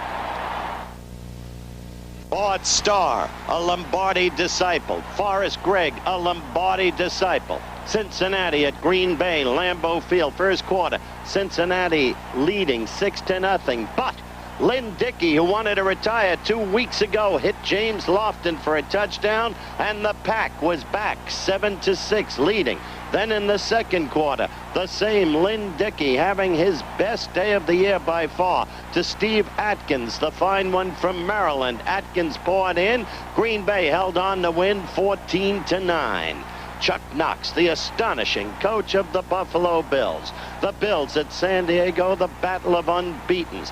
The Bills down by 12 in the fourth quarter. And here, Rick Partridge, 17, couldn't get off the punt. Down by Rod Cush, the first-year safety. And so Joe Ferguson was equipped to go to work.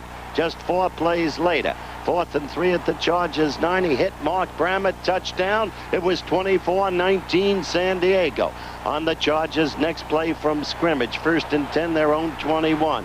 Fouts, play action pass intended for Johnny Jefferson, but watch, 55, Jim Haslett picks it off, and he comes downfield 17 yards before being brought down by number 80, the tight end, Winslow. Kellen with the tackle. The turnover set up the winning touchdown. Here, 2nd and goal, the Chargers 3. Ferguson, the Cribbs. Joe Cribbs, the brilliant rookie from Auburn, in for the score. And so Buffalo had pulled another miracle, 26-24. The Bills, the only unbeaten team in the NFL. At Soldier Field, Chicago, the Bears halftime leaders 3-0 over the Buccaneers. In the meantime, as I guess everybody in America knows, this afternoon at Dodger Stadium, the Houston Astros won their first Western Division pennant ever. They beat the Los Angeles Dodgers by a score of 7-1.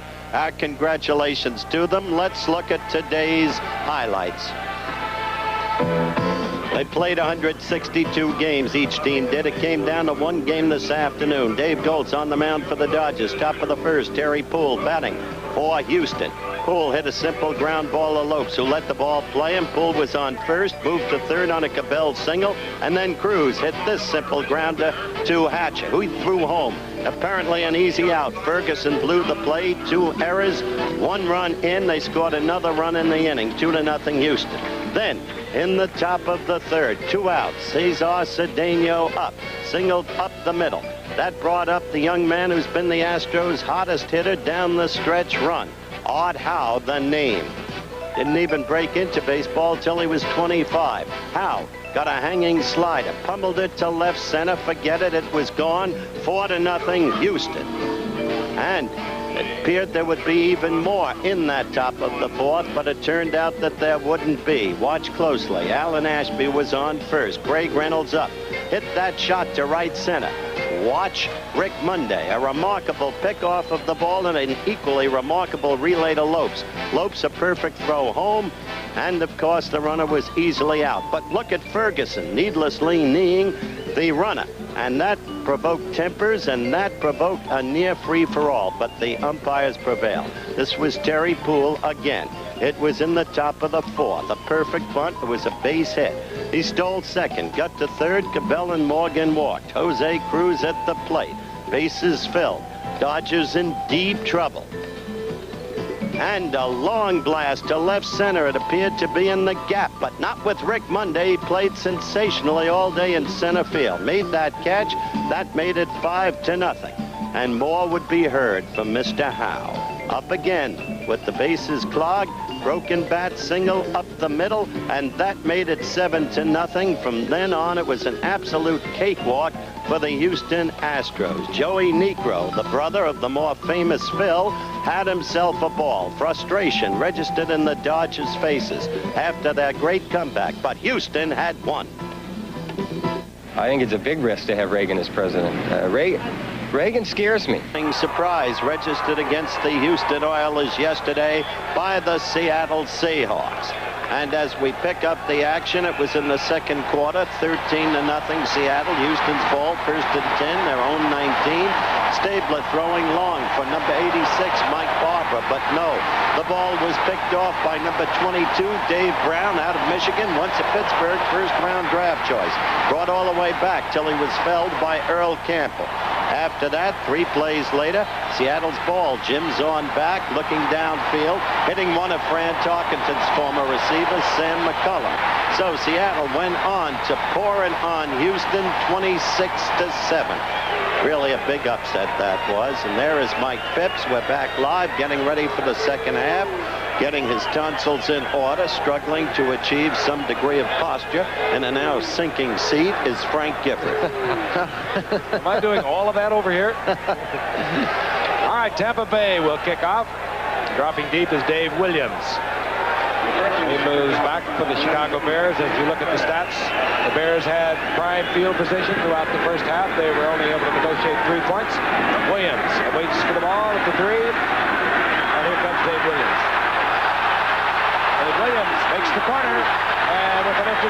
gets out over to the 40-yard line, and the Bears once again will have good field position. A pickup of 36 yards as we anticipate the return of Mike Phipps along with Dave Williams. And one setback and Walter Payton, wide receivers. We saw Brian Beishnagel, number 84, Ricky Watts, number 80, and James Scott, number 89. They were alternating. Our tight end has been mostly Robin Earl. Defensively, Lother, Fuller, Leroy Selman. That's the front three for the Tampa Bay Buccaneers. The linebackers are Johnson, Wood, Dewey Selman, and David Lewis. We'll set the secondary in a moment. Roland Harper now stays in rather than Dave Williams. Harper opened this game after a year's absence. And Harper, it is Harper getting the call, and Harper finds an opening, picks up 5 yards. It'll be 2nd and 5. Jeff, I cannot tell you what a big return Dave Williams gave the Chicago Bears. They're going into this strong win tonight. He established field position for them right off the bat in the 3rd quarter by returning the kickoff back to the 40-yard line. And once again, they had good field position. In the first half, the Bears had 6 possessions, all of them from the 36 or better. As I said, they got only 3 points. Tampa also had 6 possessions. The best they had was from their own 44, and they had a field goal block after a drive that failed. 2nd and 5. Walter Payton. Payton just on brute strength. Gets inside Buck territory. It'll be a Bear first down.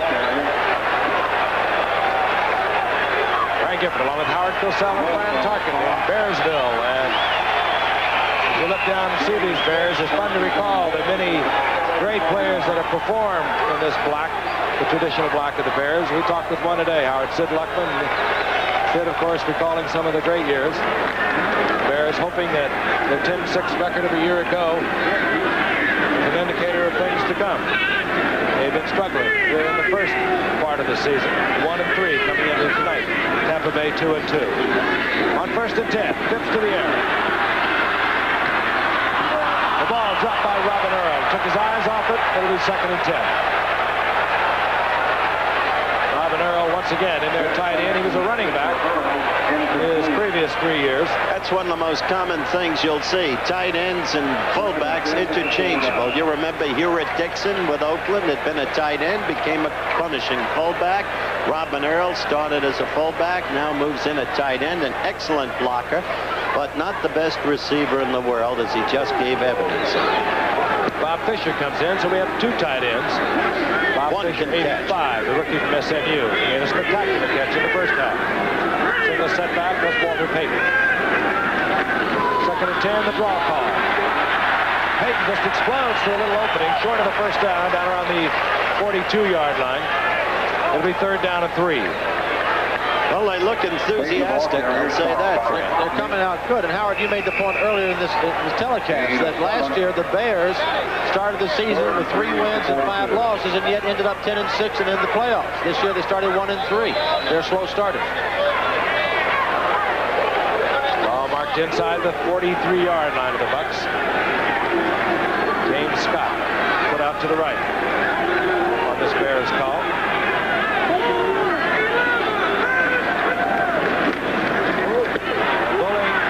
The first down. Roland Harper, he's short. It'll be about 1.5 yards, and it'll be 4th down. It's another interesting decision here, Howard. Will he go for it on 4th down? Bud Grant, who Neil Armstrong coached under for many years, went for many of these. But Neil's going to kick it. Yeah, but Bud Grant had a quarterback named Sir Francis Dawkins. No, more importantly, he had a fullback by the name of Foreman, 44, who would jump over there and make it. Here's Bob Parsons on 4th down. Danny Reese. We anticipated would be returning to the safety position, but the Bucks say no. There Danny Reese is. Long snap. The Bucks stay onside. And a tremendous kick, and it took a great Bear bounce. 40-yard punt. 40-yard punt. And Tampa Bay will be in deep trouble. It was Chris Haynes down there for the Bears, and the Bucks will be inside their 5. He is too good for it.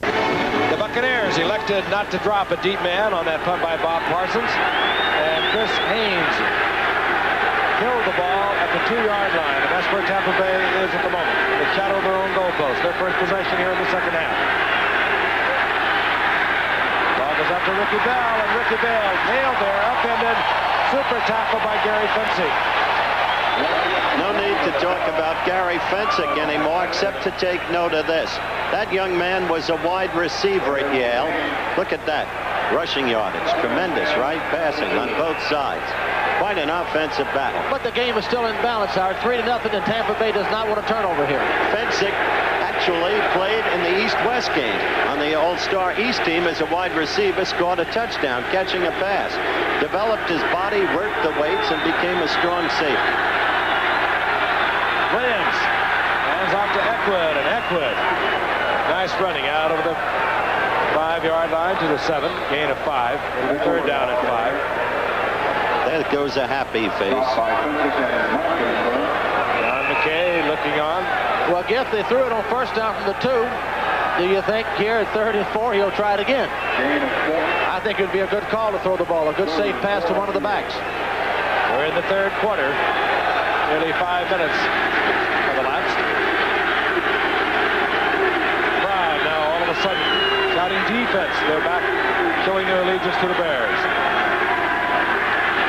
James will put it in the air under pressure, and he had to throw it away, and a flag is down. And it could be a holding call against Steve Wilson once again. But a good play by Doug Williams to get rid of the ball and prevent the safety.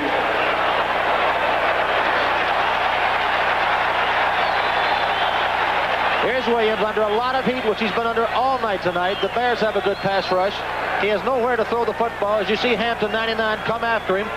He throws in a good safe spot in the middle of the field. Holding, number 50, offense, decline the penalty. 4th down. Wilson playing with the broken finger on the left hand, holding once again.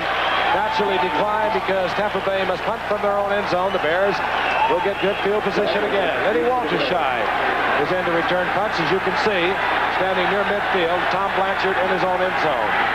Waltershy in there because Lesby was hurt for the Bears earlier. Waltershy himself playing with a very sore knee.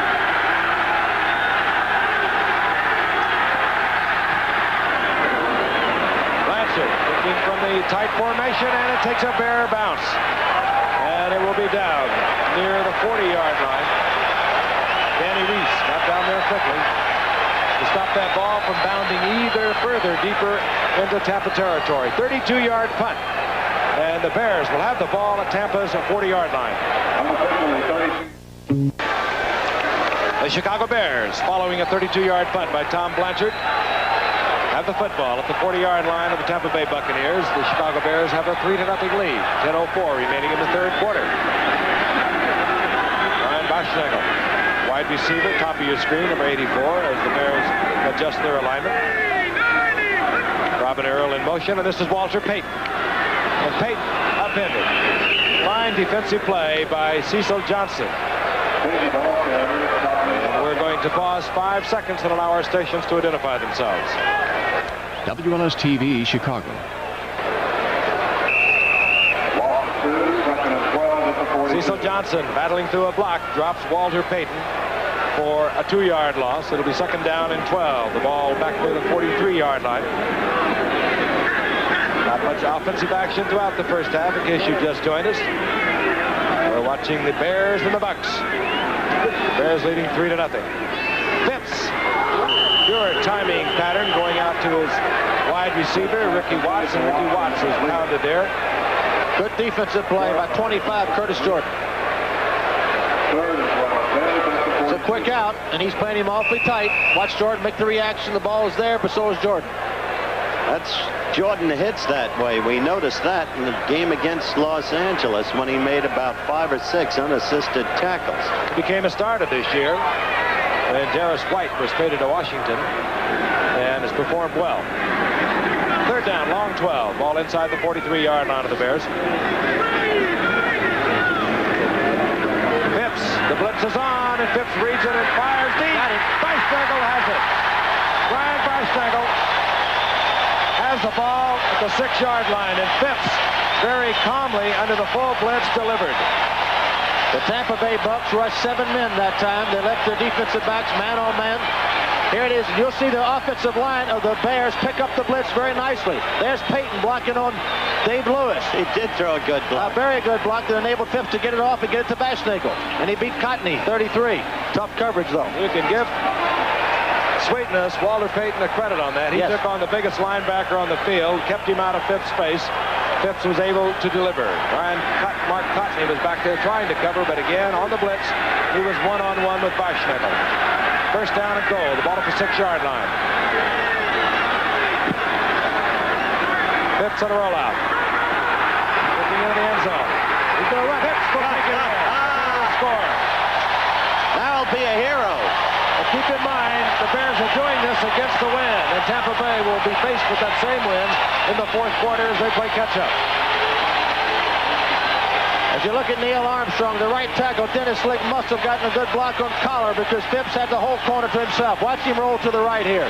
The right side of the Bear line will cave down. The Collar gets a good block. Collar's blocked there by Lick, and here he is with Big Noah Jackson in front of him. Touchdown. Bob Parsons on for the conversion now for the Bears. Parsons drills it through. Bob Thomas drills it through. And the Bears have a 10-0 lead. We'll be back in Chicago right after this message. Harry, you've been gone for hours. Didn't they have a muffler for you? In the second half of the 3-0 lead, they looked fired up, and they immediately put 7 points more on the scoreboard. Key item was a tremendous punt by Bob Parsons that was down at the 2-yard line. The Bucs had to punt. They got a 32-yard effort from their punter, Tom Blanchard, and the Bears took it in. Gary Davis is deep.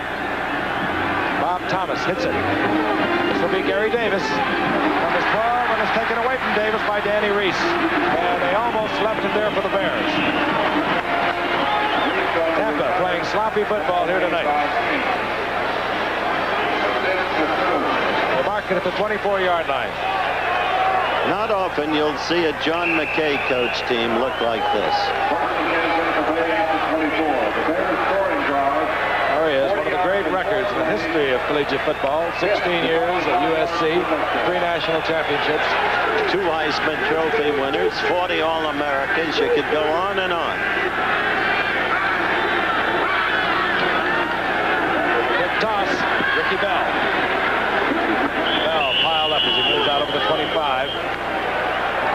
Something about 3, it'll be 2nd and 7. Gary Campbell defensively there for the Bears. Frank, they still have 8 minutes with the prevailing wind behind them. The important thing now for Tampa Bay is to hold together, not panic. 10 points is very little in this league, even though tonight there's been an absolute paucity in scoring. They got to just play their game now, execute.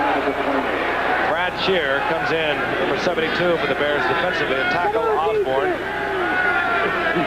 Shaken up a little bit, steps out of the lineup for a moment. 2nd down, 7. Draw play, Eckwood. Bouncing and twisting, and their team defensively has come to life. Bottom of the pile, Brad Shear. Tom Hicks is also there. I mentioned that George Hallis is sitting next to us in the press box, the grand old bear of them all, and tonight he was a recipient of a $10,000 gift from the National Football League. We'll go to the DuPage Heritage Gallery in Wheaton, Illinois for the National Red Grange Archives. Of course, Red Grange, a former bear himself, Wheaton, Illinois, his home. Howard, of course, I know you were instrumental in bringing that about for that city of Wheaton, Illinois. Well, not really, Frank, though it's kind of you to say so. It was done because it was deserving. 3rd and 4. Williams rolls out. Hit there by Alan Page. Was that a broken play? I think it was. I think he missed the handoff to Eckwood. I don't know who was at fault. And Alan Page, once again, is all over the field. He is so quick. Watch him here. Back into the backfield. Fight off those blocks. Oh, he's some kind of player.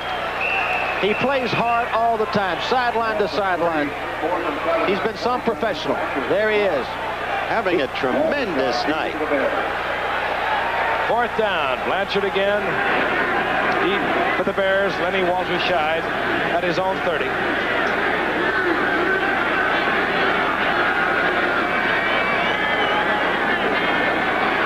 Blanchard had to hurry it, and he just didn't get it off. Walter Scheid at the 40-yard line. Did not signal the fair catch, and he was pounded there by Norris Thomas.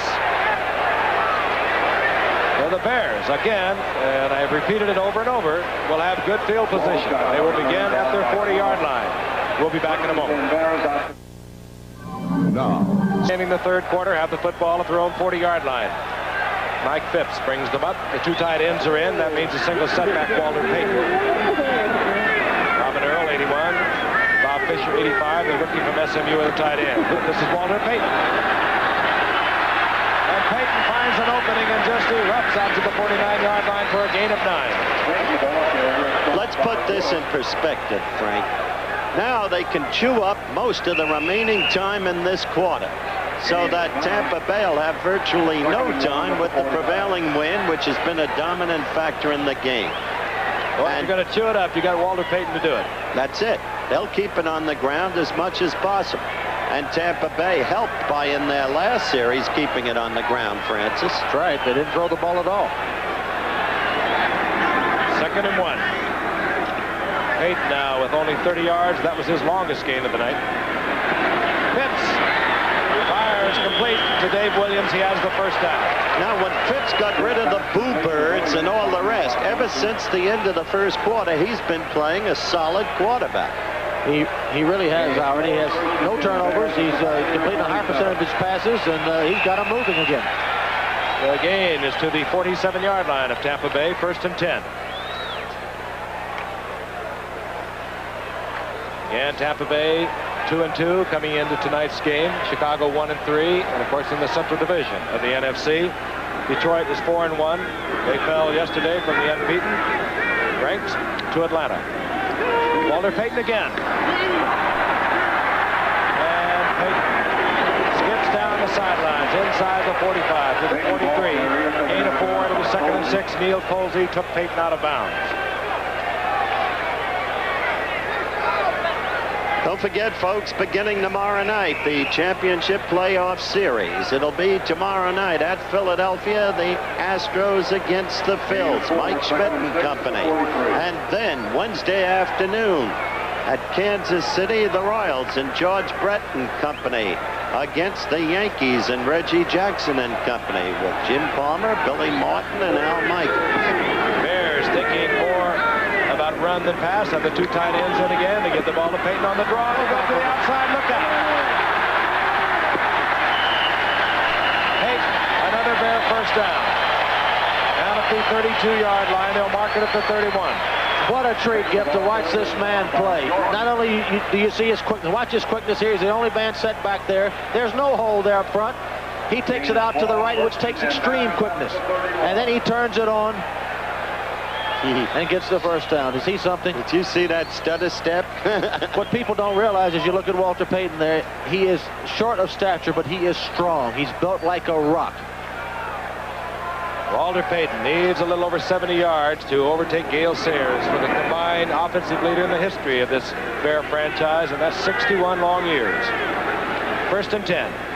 Big toss. Dave Williams, he's in trouble, but he spins back to the inside and still makes a couple out of it. It'll be 2nd and 8. May I add to Francis's point about the strength of Walter Payton? Earlier you saw a brilliant cross block by Payton thrown against Dave Lewis that enabled a big play for Chicago. Payton's upper body strength is where it's at. It's enormous. That's why he can hit a bigger man with his shoulder the way he did. 5'10" and 202 pounds. When he strips, as we say in boxing, heavy. 2nd down and 8. Ball just inside the 30-yard line of Tampa. Phipps has the time, and the ball deflected once again. Bill Puller, I think, got a call on that one. It'll be 3rd down and 8. That sidearm release remains a problem. Tittle could get away with it. Well, the interesting thing again tonight is we look at Mike Phipps' stats, which have improved since the first quarter. Leroy Selman, who has had 41 sacks in his 56 games he's played as a professional, has no sacks tonight, and now through 4 games and almost 3 quarters, he's only had 1. And again, a defensive Leroy Selman You better believe he gets a lot of attention, usually double teamed on almost every block. Randy Crowder, the nose guard, is gone for the season. Phipps back on third down and 8. Fires over the middle to Walter Payton. And Payton carries linebacker Dewey Salmon with him, but not enough for a first down. It'll be 4th down and about 4. Well, he got some shot from Curtis Jordan there, too. And we are going to see a field goal unit headed by Bob Thomas coming onto the field. This will be a pretty interesting kick if it's his long of the season has been 42 yards. He can kick this distance, oh, yeah. Fran. He kicked one a few years ago against Los Angeles, 55 yards. He's taking 39 yards into a win. If he makes it, it'll be a tremendous kick. Actually, a 44-yard attempt. On its way. It hangs. It's good. Into the wind, Bob Thomas from 44 yards out.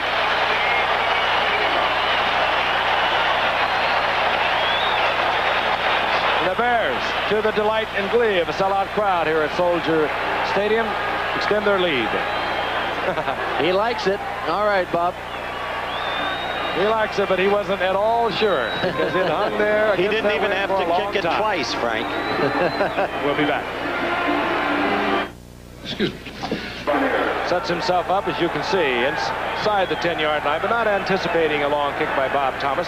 Thomas likes to kick it high and get his defenders down under the kick, which he does. Hangs it up there. Gary Davis takes it at the 10. Otis Wilson down there quickly for the Bears. Tampa Bay will start from their own 23-yard line. They're down 13-0 with 2:46 remaining in the third quarter. Interestingly enough, the last time the Tampa Bay Bucks were shut out in regular season play was last December, by the Chicago Bears. And they were shut out in the playoffs by the Rams.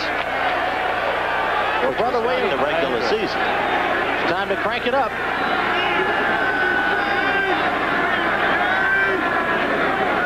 Johnny Davis, 38 in there for the Bucks, but the ball goes to Eckwood.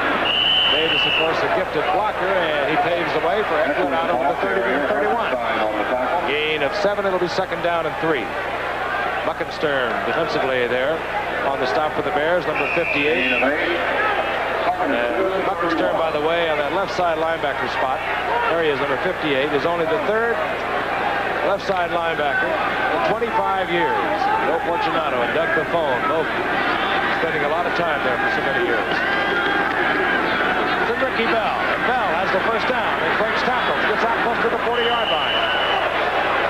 Give him a chance. He can still do it. Did that in his own.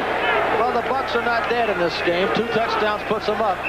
But they're going to run out of the wind here, and they better get the ball in the air while they got a little wind behind them. Johnny Davis stays in. Jerry Eckwood now in there with Johnny Davis. Davis, of course, 38. He's been trouble with a sore ankle all season long. This is Jerry Eckwood. Right up the middle. Hit there by Allen Ellis. And not until he picks up 3 yards, it'll be 2nd and 7. Eckwood, the ball carrier, stopped by Fensick and Muckensberg. Both teams keeping the ball on the ground here in the third quarter. Well, quite frankly, I don't understand why Tampa Bay's keeping the ball on the ground. 13 points down, wind at their back. 2nd and 7. Isaac Higgins goes out to the left. 3-1, one wide receiver. There he is, top of your screen.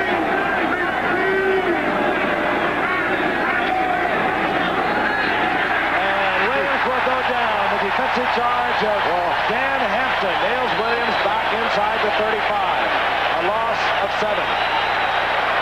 Don't blame the quarterback in this situation. Doug Williams had no chance at all. Hampton beat Charlie Hanna here, clean as could be. How did he Charlie Hanna, and no chance. He didn't have a chance to set up. How did he beat him? He did. Quickly he beat him.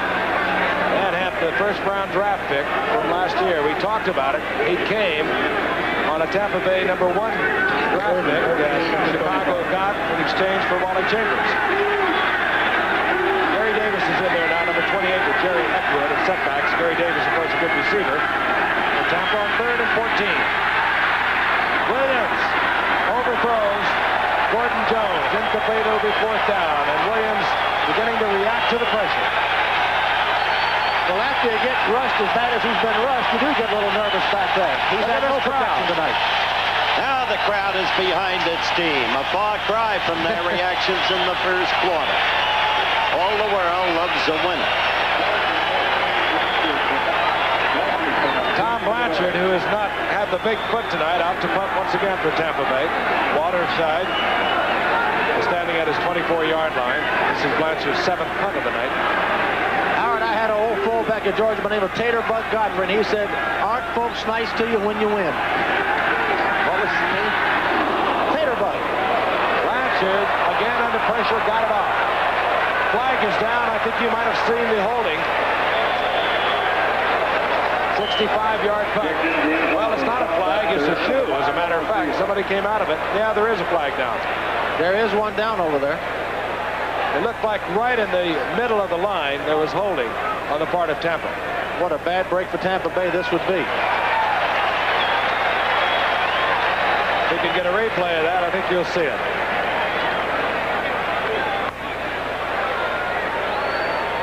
Here we go. In the middle. There it is. Almost a tackle.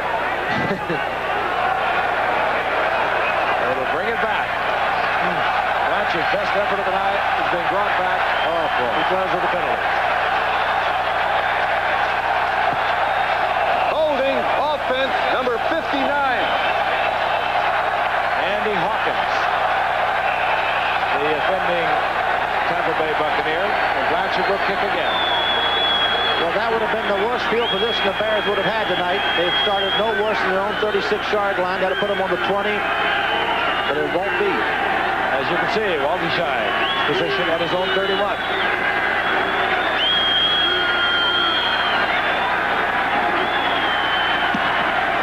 Blanchard, high and not long. Waldenscheid. The Bearcats called for and made at the 38-yard line on a 38-yard punt by Blanchard. There's another flag, Gil. Another flag. Oh, no.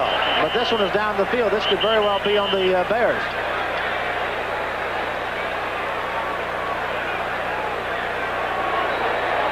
Referee again tonight, Ben Greith. He's been busy.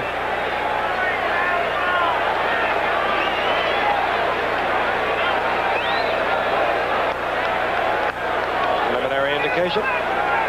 Personal foul is going to go against the Bears.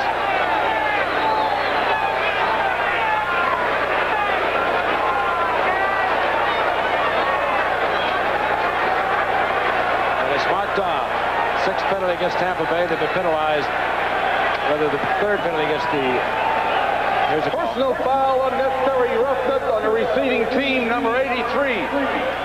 Penalty against Chris Haynes. The Bears now have been penalized 3 times tonight for 30 yards. Tampa Bay 6 times for 60 yards. And the Bears will have their worst field position thus far of the night. They'll start from their own 22-yard line. 12 seconds remaining in the 3rd quarter. That's what I was going to say. You were right ahead of me. Walter Payton, the single setback as the Bears continue with their 2 tight end offense. Payton, student body left, and Payton gets out over the 25 to the 27, a pickup of 5. It'll be 2nd down at 5, and the final seconds are ticking down here in the 3rd quarter. There it is. You're watching another exclusive of ABC Sports. Let's see in the 3rd quarter to score. The Bears 13, the Buccaneers nothing. We'll be back. Sunday, they're the wildest truckers on the road. You must be out of your mind. And they're leading an army of cops on a cross-country chase. I hate truckers. Legends die hard, apparently. The Bears have the football. 2nd down at 5. Roland Harper. Single setback now for the Bears, number 35. Activated only this afternoon. After being out for the full 79 season. And Harper surges forward out over the 30 to the 32. It'll be 3rd down and 2. Frank, they are using basically the same offense now Vermeil used when the Eagles creamed the Giants 35-3. 1 back, 2 tight ends. Explain the advantage of that, Frank. Well, the advantage of both tight ends, you can either run strong or weak, right or left, because the defense cannot overshift one way or the other. It gives a great back like a Peyton or Montgomery the freedom to go either left or right, and it's a pretty good ball control offense, although now I'm not sure they're using it. Yeah, they got both tight ends in. Harper's progress was marked at the 32, so we'll call it 3rd down and 1. Peyton, he has the first down, cuts back, and gets out to the 38-yard line. But we got a flag. Yeah. Another flag down. Maybe on Robin Earl. Could be a holding penalty. Holding indicated against the Bears. And old Noah is upset. That's Noah Jackson, 65 with the Bears.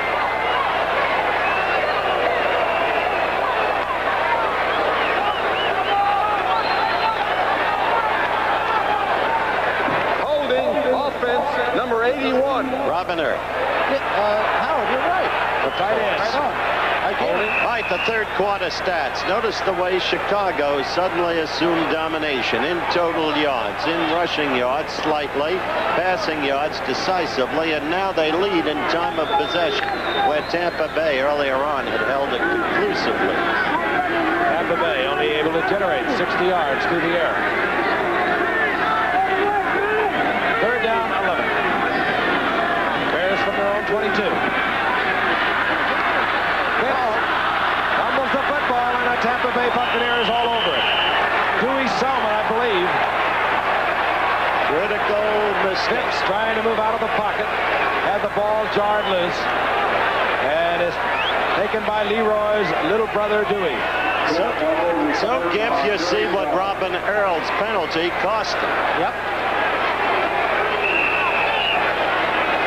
Phipps is doing the right thing. He didn't want to put it up for grabs, but he held it too loosely. And these kind of turnovers can turn games around. Bill Kohler stripped the ball from Phipps. And Dewey Selman picked it up. The Bucs have the football inside the 25-yard line at the 24 of the Bears. They're down 13-0. Williams in and out of the hands again of Gordon Jones. And I fault the throw. That's a very good throw by Williams. Gordon Jones should have caught it. They do drop an incredible number of passes. That's why he goes to Jimmy Childs. Play coming in from the bench is called by Bill Nelson. There's Dewey Selman, one of 9 Selman boys.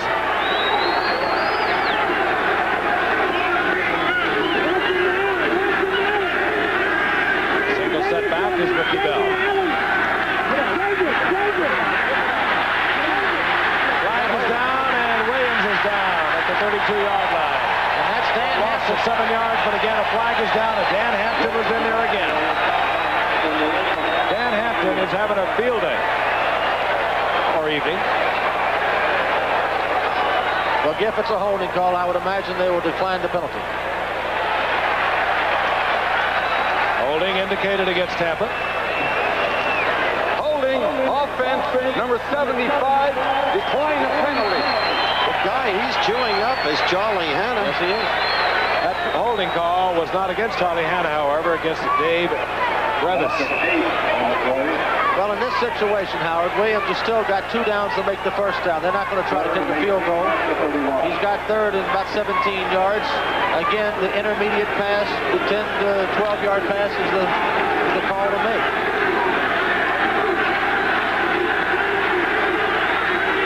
Third down, 17. Ball at the 31-yard line of the Bears. Williams fires for Higgins. He was well covered. Pinsick was back there, as was Terry Smith. It'll be 4th down and out of the range of Gary Yepremian. Well, you got 2 guys to give the defensive game ball to, Page and Fencer. And how about Hampton? And Hampton. Those stats are really sad. I feel sorry. Well, the Bear defensive line has pressured Williams the entire night. He has not had time to throw the football. And that's why on that play, I'd rather see him go for an intermediate pass than a 20-yard pass, which he tried to do. Now he's got to go for the 18, 19-yard pass. They would have been a field goal attempt of some 47 yards. That apparently out of the range of Gary Yepremian. On 4th down, the Bucs will go. Over the middle is taken by Jones, and he breaks the tackle, has the first down at the 10. A clutch play by quarterback Williams who has dropped 3 passes tonight. I tell you, that could be the biggest play the Bucs have had this year. Well, they gave him protection here. He had time to throw. He's got good vision. He hits Gordon Jones, but Gordon Jones is still short of the first down. Watch the move he makes on Plank to get the first down. And Plank, and it was short tackling. First down at the 10-yard line. They need to throw it right here again. Eckwood. And Jerry Eckwood hit by Gary Fensick, who's playing a football game tonight for the Bears. Young man coming off knee surgery of a year ago. Ankle surgery from a basketball injury. And there's a yard loss. He was up there quickly to stop Eckwood. Howard's former student. You taught him well, Coach. I think you've been working him over in a football sense.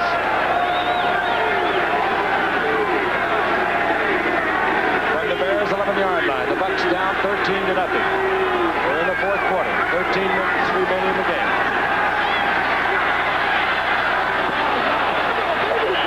We do not see a flag.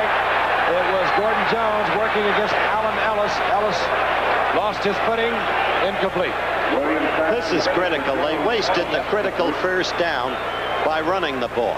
They did, and that's... And now he's only got 2. They must score, and this is a big, big game for Tampa Bay because John McKay has to regroup his team. They want to get to a position of only 1 behind the Lions, whom the Falcons demolished yesterday. And a field goal means nothing, Howard. They've got to go to the touchdown. Nothing. So they got two downs to get the touchdown. Third down. As I said, inside 13 minutes. We're in the fourth quarter, and Williams is sacked. And the Bears have the football. Osborne was in on the sack. The ball took a bare bounce and into the arms of Alan Page. Alan Page and Gary Fensick, they should walk off together. 82 and 45, though 45 dropped back. Watch the pressure on poor Doug Williams. He has no chance to throw the ball down to the end zone. Hartenstein, 73, will get a good rush. Osborne inside will get a good rush. There comes Osborne, there comes Hartenstein, and they've got him. Hartenstein gets him. The Chicago Bears taking a page out of Tampa Bay's book of a year ago, playing superb defense here in the second half. They have the football. We'll be back. Here comes precious cargo. Jim Osborne was all over Tampa Bay's Doug Williams, forcing the sack. The ensuing fumble, and Alan Page was there. The Bears have the football. They have a 13-0 lead. 12:46 remaining in the game, and the Bears will move from their 21-yard line. Walter Payton, single setback as the Bears stay with their 2 tight end offense. Oh, boy. Payton turns on the speed out to the 32-yard line. And we'd like to tell you right now, starting tomorrow and continuing Wednesday and Thursday on ABC's World News Tonight, a special assignment, Future Wars, fighting on the electronic battlefield. ABC News examines technological breakthroughs and sophisticated weapons that will affect all of our futures and the security of our country. Plus all the news of the day on ABC's World News Tonight here on ABC. Payton gets the first down out to the 32-yard line. Payton's up to 61 yards on the night, Frank. Now he's getting into respectable figures. You can see the spirits of Tampa Bay sagging. 31 more yards, and he will take over the all-time yardage leader for the Bears. That, of course, Gale Sayers. This is Payton again. The whole offensive line charge now of the Bears is taking out the defensive line of the Bucs. In the second half, the offensive line of the Bears has dominated this game, and the defensive line of the Bears has dominated the Bucs offensive line the entire game. 82, Page. 89, Hampton. 45, Fence. They're the heroes of this game. They really are. They mark the ball at the 39-yard line. Second and a long 2. Roland Harper comes in, number 35. Harper in 78 was a 900-yard gainer himself before the knee injury just before the 79 season. Walter Payton. He'll be close to a first down, perhaps less than a yard short. David Lewis made the stop. Show you what's happening, Giff. Sweetness in his last 7 carries has picked up 50 yards. So you can see fatigue overtaking Tampa Bay. It also shows if he gets just a little help from his offensive line, he can run. Now bring out the yard markers for the measurement.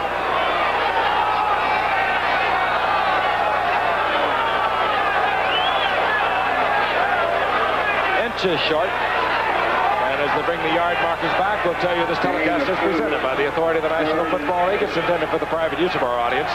Any rebroadcast or other use of this telecast without the express written consent of the National Football League is prohibited.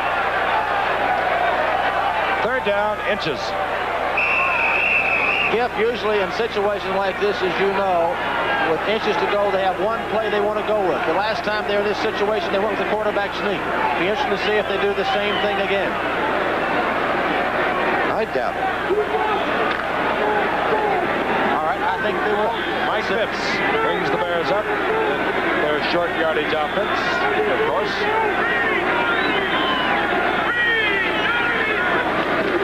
Phipps goes with the quarterback sneak. He should have the necessary distance for the first. His surge carrying him at least the few inches he needed. Thank you for the love, Howard Cosell and Frank Tarkenton. And next week, after Howard has covered about 8 zillion miles, we'll be in Denver. And I'm not understating it. I don't think you are. Really something else. Denver Broncos against the Washington Redskins. And Craig Morton came off the bench yesterday to lead Denver to a 19-16 win over Cleveland. Well, with that remarkable play by Gradishaw. Yes. Gradishaw to Jackson to Gradishaw. Bears now grinding away on the clock. First and 10, the ball inside their own 43. This is Roland Harper. Down goes Harper. David Lewis. Not on a blitz, but reading the play, and another flag is down.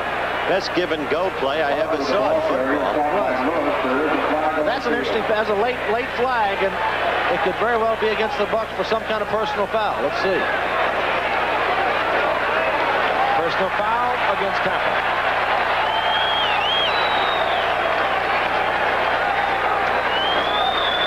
Well, this is a young football team, Tampa Bay, and they're showing it tonight. Here's the call. Referee Ben Wright. Personal foul, unnecessary roughness on a defense, number 56. That's a first down. Funny thing about this league and this game, Fran, they talk about youth, and yet a very young Tampa Bay team almost got to the Super Bowl last year. This was supposed to be the year that the Jets would arrive. Yep. And both the Jets are winless, and this team is now going to be under 500. Tampa Bay now penalized 7 times on the night for 75 yards. On first and 10 at Tampa's 43-yard line, the ball goes to Peyton. Peyton inside the 40, a gain of 3. It'll be second and 7. The ball at the 39-yard line. David Lewis on the stop defensively. Point is, Frank, developing maturity may be undoing them, not helping them. You know, another interesting point, if the Bears hold on and win tonight, you realize there'll be a 4-way tie for second place in the Central Division of the NFC. And guess who one of those 4 teams will be? The Green Bay Packers. And poor Bart Starr has been under such fire down there, and he's got his Packers in second place. Green Bay, of course, a winner yesterday. In their very first game of the season, they beat this Bear team. With Chester Markham. Second and 6. The ball at the 39-yard line of Tampa. That's Big Robin Earl in motion. And off is Walter Payton. Watch out as Walter Payton gets inside the 25, and the crowd loves it. Once again, stutter step. Is he something or not? He is so good. Unofficially, Walter Payton has 91 yards on the night. His combined offense has exceeded that of Gale Sayers. He's the all-time combined offensive weapon the Bears have had in 61 years. Look at him break tackles. Great backs break tackles. Just get him to the line of scrimmage, they say, and I'll go from there, and he does. And he has accomplished these amazing statistics in just this, his 6th year. And in this half, Frank, in 11 carries, he's picked up 80 yards. He will do it rather quickly if you give him just the slightest gap. Ball at Tampa's 22-yard line. Bears keeping the offensive team at Tampa on the bench. Inside the 20. And we're in 3. It'll be second 7. Excuse me, Gib. We're inside 9 minutes. Well, you'll notice that time he went to the left, and that's where Leroy Selman lives. And you don't go around his end too often. He's been making most of his yards around the right side. I would think the Bears ought to stay to the right and stay away from Mr. Selman. Neil Armstrong started his coach him many, many years ago. Was a teammate, by the way, of Bud Grant's with the Philadelphia Eagles. Good offensive end at Texas A&M. Coached up in Canada. A lot of talk between those two. Second and 7, draw play. Walter Payton. Oh, he does it like magic. Inside the 15. They'll mark it right at the 15. Another gain of 3. It'll be third down. A long 3 to go for the first. Curtis Jordan made that stop where Payton might have been in the end zone. Sweetness is on a roll, Howard. Yep. He's on a roll. 3rd and 3 at the 15. He's up to 96 yards unofficially. Scott comes out, a wide receiver for the Bears. Ricky Watts comes in. Both Scott and Watts suffering from nagging injuries in the early season. 3rd and 3. Payton just bowling ahead. Again, he'll be close to a first down. The seconds are ticking off. Well, if he doesn't make it, a field goal puts it out of reach. That's 100 yards for Walter Payton. That's what they're going to do. They're going to kick the field goal. 100 yards for Payton. We got 89 of them. He has 89 of them here in the second half. Here's Bob Thomas. He's kicked a pair tonight. One from 44 yards against the wind. One from 30 yards out. And Bob Thomas is out to kick again. And the Bears decide their alignment is not right. They call timeout. 6:49 remaining in the game. We'll be back. The Boeing 747, the Boeing 727, the Boeing 707, the Boeing 737, and soon 2 new airplanes, the 757 and the 767. The Boeing family, the world's favorite way to fly. The world feels a whole lot better when the people of the world all get together. The world feels a whole lot better when we all get together. Look! It isn't such a big world. See! All the places and the faces. Feel! All the loving and the laughter. Bring it all together and you'll see the world feels a whole lot better when the people of the world all get together. Boeing jetliners have done more to jet the world together than anything ever made by man. The world feels a whole lot better when we all get together. Tomorrow, the Houston Astros meet the Philadelphia Phillies in Game 1. Wednesday, the Yankees and Royals begin their championship series live on ABC. The Chicago Bears have their field goal unit on the team. They have a 13-0 lead, 6:49 remaining in the game. They had to use a timeout. They looked around in the huddle and said, hey, we don't have enough folks here. So Look at that. Thomas is out there now. Payton is triple the yardage rushing of the opposition team in this half. 29-yard attempt.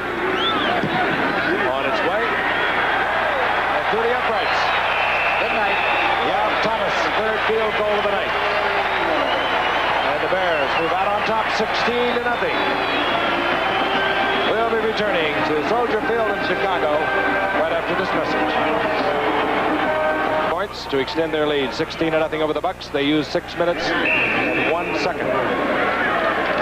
Gary Davis is deep. Bob Thomas puts the foot to it, driving Gary Davis into the end zone. Larry Davis is in the open. I told you about this guy. And he's pursued there by John Skavinsky. And Gary Davis puts Tampa Bay into Bear territory. 54-yard return by the scampering Gary Davis. At least that's twice tonight that Gary Davis has given Tampa Bay field position. It's too little too late, doubtless now, Francis, but this guy's a player. Well, he made a good move there. Obviously got some good blocks on the special teams, and he turns it on. John Skavinsky corrals Gary Davis at the 47-yard line of the Bears.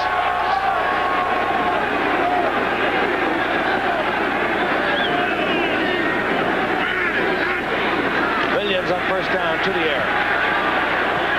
Fires complete to Jones, and another flag is down. Well, it's going to be a holding penalty as we watch Jones battling in inside the 30 to 28, and again the flag is down. I don't know, Giff, who they're going to call it on, but two guys were holding Jim Osborne in a bear hug. You know, this is a little strange for Tampa Bay. The last two games they played, their offense clicked decidedly better than their defense. But tonight they have generated little or no offense at all. Well, the Chicago defense had something to do with this. The guys we've named have been tremendous. We may call this holding offense number 75. Holding against Dave Revis. But they also had a big day offensively against the Dallas Cowboys. They have a pretty fair defense. This is tough for the good folks in Tampa Bay, in that whole area. Boy, they've given their hearts to this team, and they're looking for a playoff berth this year. It's a long way to go. I don't think any city has supported a franchise, an expansion franchise like Tampa Bay. They've really got behind this club. On first and 20. Williams, ball was bobbled and then dropped by Gordon Jones.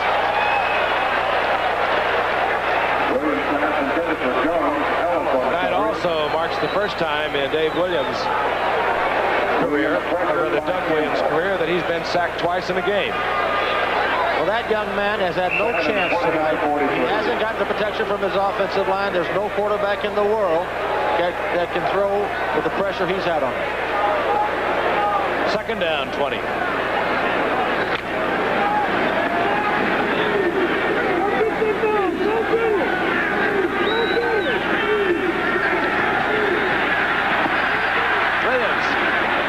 It off to Jerry Eckwood, and a flag is down. And I think that could be defensive pass interference. You got two flags, Giff. One's in the backfield. That's right. Eckwood was being buffeted about as he tried to cut across the middle of the field. And another flag went down back around Dave Williams. Once again, you saw holding 58, roughing the passer, number 99 on the offense. We're going to replay it. Tremendous pressure again on Doug Williams. Dan Hampton guilty of both penalties were against the defense, weren't they, Giff? Roughing the passer they called, and they called defensive holding. Alan Page again. It was 99 who committed the penalty, Hampton. But they got to take the penalty. Both penalties were against the defense, and they're going to mark it off, the 15-yarder.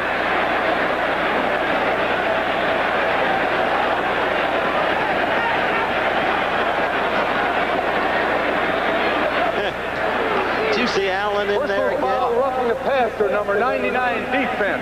First down. And Doug Williams is limping a little bit. Doug Williams is limping. We've been watching him. He was really blasted. You can see him moving gingerly up behind the center.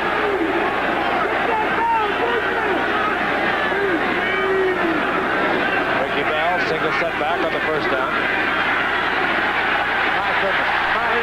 Sacked again at the 44-yard line. Alan Page.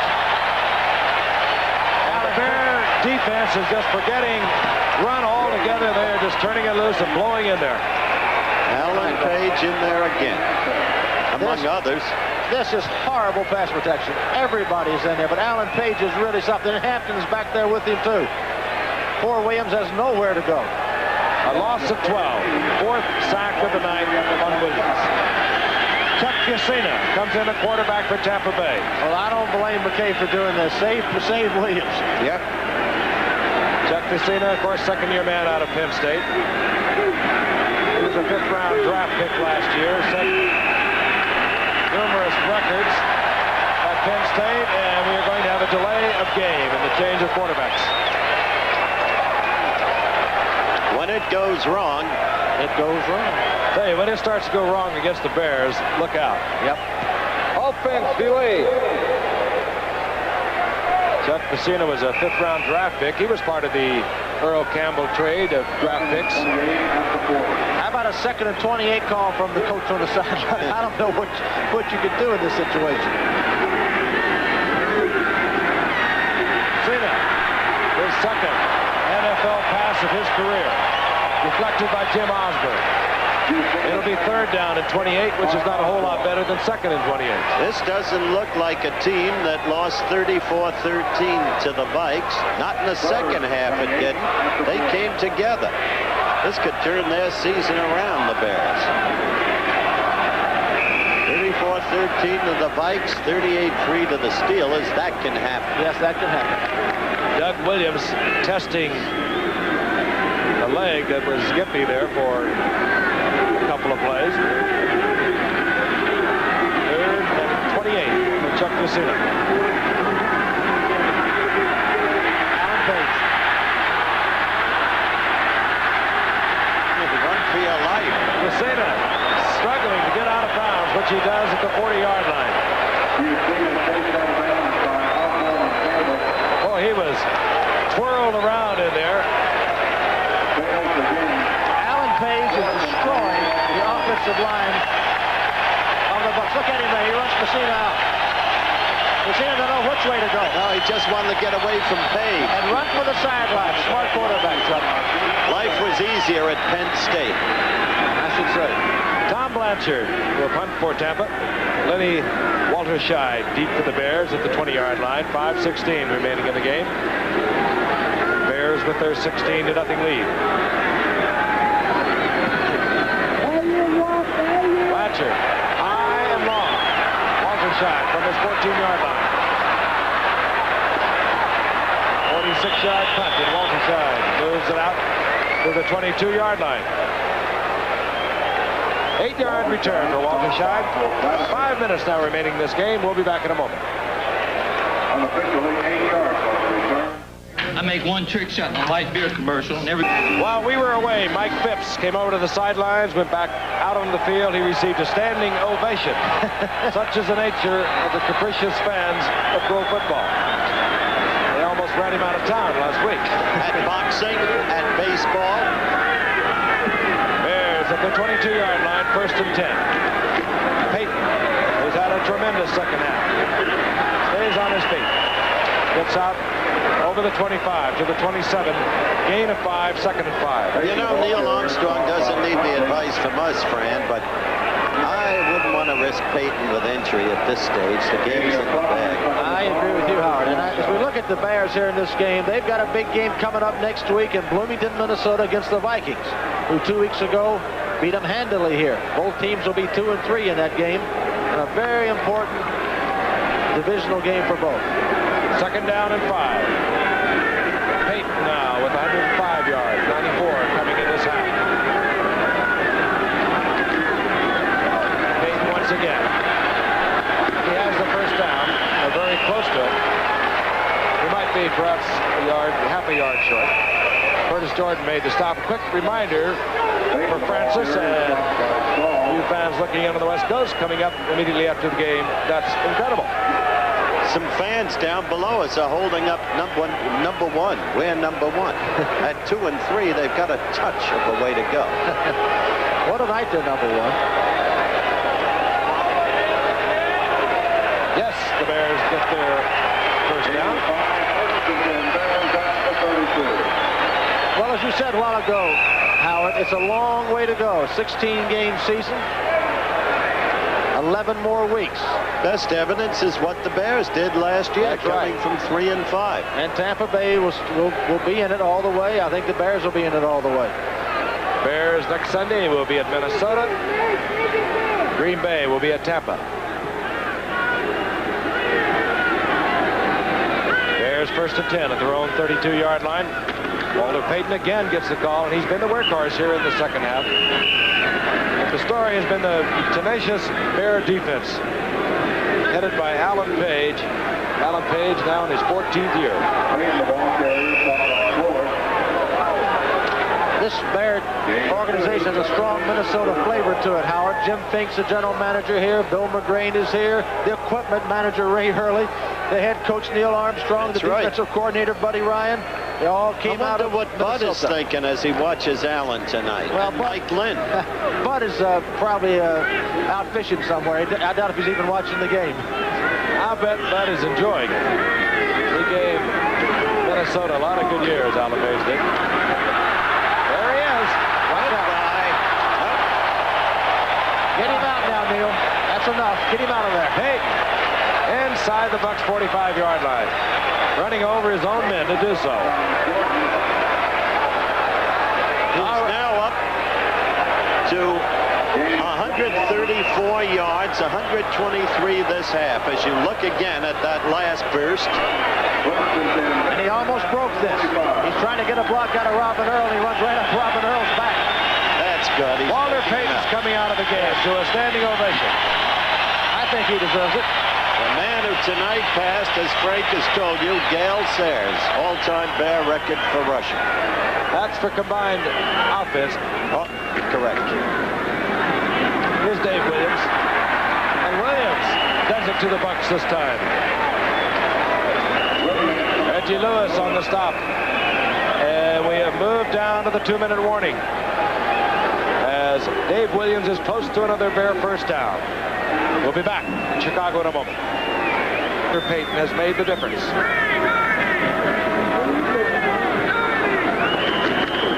Payton once again gets the first down, but a flag is down. And it's going to work against the Chicago Bears. There's a flag on the field.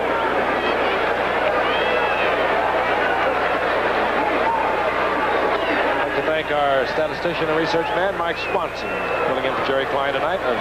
Spotter, of course, Steve Bazika. Holding offense, number 70. Penalty against Dennis Lick, and I might as well throw in a few kudos for the engineers and the technical staff of ABC. We are spread all over the country, as you well know, with the baseball playoffs coming up. Texas, Oklahoma coming up on Saturday. Cameramen, technicians, they're really being put to the test this week. Second down and 10.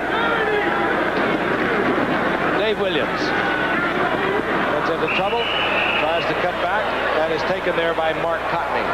While you're passing out kudos, Frank, I'd like to pass along our congratulations and best wishes to one of our ace cameramen, Tommy O'Connell. He's getting married on Saturday. Lots of luck. I presume that's Tommy up there. Well, right next to us is George Papa Bear Hallis, and I know that he is happy and relieved tonight with the performance of his Bears. What a remarkable man. He's, what is he, 86 now, and he looks better? Oh, he's just a great man. He looks great. One of the true pioneers of this league, and we're all indebted to him. It all began as Decatur Staleys back in 1920, and here comes Dave Williams once again, and he is swarmed over by the Bucs at the line of scrimmage. Glad you remember the Decatur Staleys, Frank. You're out there opening game. Papa Bear's quarterback was Chuck Dressel. Now, Giff, you don't have to take that. I heard you talking with Sid Luckman today about that. I really didn't believe that, but I guess it's true. Sid Luckman and I went to high school together. Oh, I've heard that. Now, Giff, tell me the truth. How good was Bronco Nagurski? He was big and good. Don't forget tomorrow the Major League Championship Series. Houston against Philadelphia at Philadelphia tomorrow night. Wednesday afternoon, the American League kicks off. The Yankees at Kansas City. Wednesday night, it's Houston at Philadelphia, and so we'll go for the remainder of the week. Covering the Yankee games, Al Michaels, Billy Martin, Jim Palmer. Covering the National League, our regular team of Keith Jackson, Don Drysdale, and yours truly. So be with us. On fourth down, we see Bob Parsons. Danny Reese drops for the Bucs. 59 seconds remaining in the game. I wonder if Reggie will be wondering what Billy is saying in the booth. This is what? Reggie's first 300 season, isn't it? The Major Leagues, I believe. Mm-hmm. He's had a tremendous year. For a long period of time, he carried those Yanks. Parsons manages to get it off. I think it was just slightly deflected. Tremendous pressure there by the Bucs. Norris Thomas was in on the rush. He might have even got a hand on it. And they'll mark it at the 11-yard line. There's Norris Thomas in a Dolphin uniform a year ago. Here's Parsons. He has trouble handling the snap. He almost gets it blocked. Slightly deflected, but it ended up in pretty good shape down the 11-yard line. But it doesn't make a lot of difference, Howard. No. None at all. And another reminder, next Monday night we'll be in Denver for the Washington Redskins and the Denver Broncos.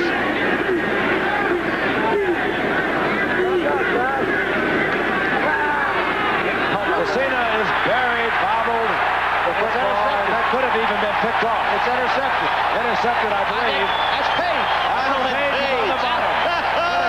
What a finish to the evening for him. I swear he's just gotten out of Notre Dame.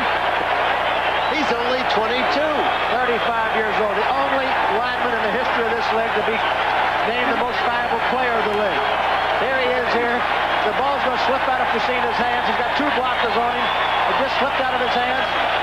It hits the headgear of Rydell, and Alan Page has got an interception, and he hasn't had many of those in his career. That's in a vague way a replica of the Gradishaw play. I'll tell you the kind of condition he's in. He recently ran a 26-mile marathon, 3 hours and 57 minutes. Now that, at 35 years old, and his condition is, that is remarkable. And Giff, you know what the Bears gave up to get him? $100. And on top of it, he's studying law. Or is he practicing He's now? practicing law. He is a lawyer. That's great. Oh, he's terrific. Great thing to see. We'll remember this individual effort all year long. Page's interception. Look at the satisfaction written in his face. Puts the Bears on the 1-yard line of Tampa Bay, and it has not been Tampa Bay's night. Tampa Bay last year with their 10-6 record. The Bears also had a 10-6 record, but Tampa Bay had a better divisional record. And there has to be dejected, man. I think dejection alerts him of wherever you are. If Page can do it, you can do it. Comeback works. And this man came back with a pretty good second half. Now, what do you think? Standing ovation. Yeah, what do you think Neil Armstrong could be telling Mike Phipps at this time? Don't forget about the playoffs. Point differentials count. They do. They need to go ahead and score.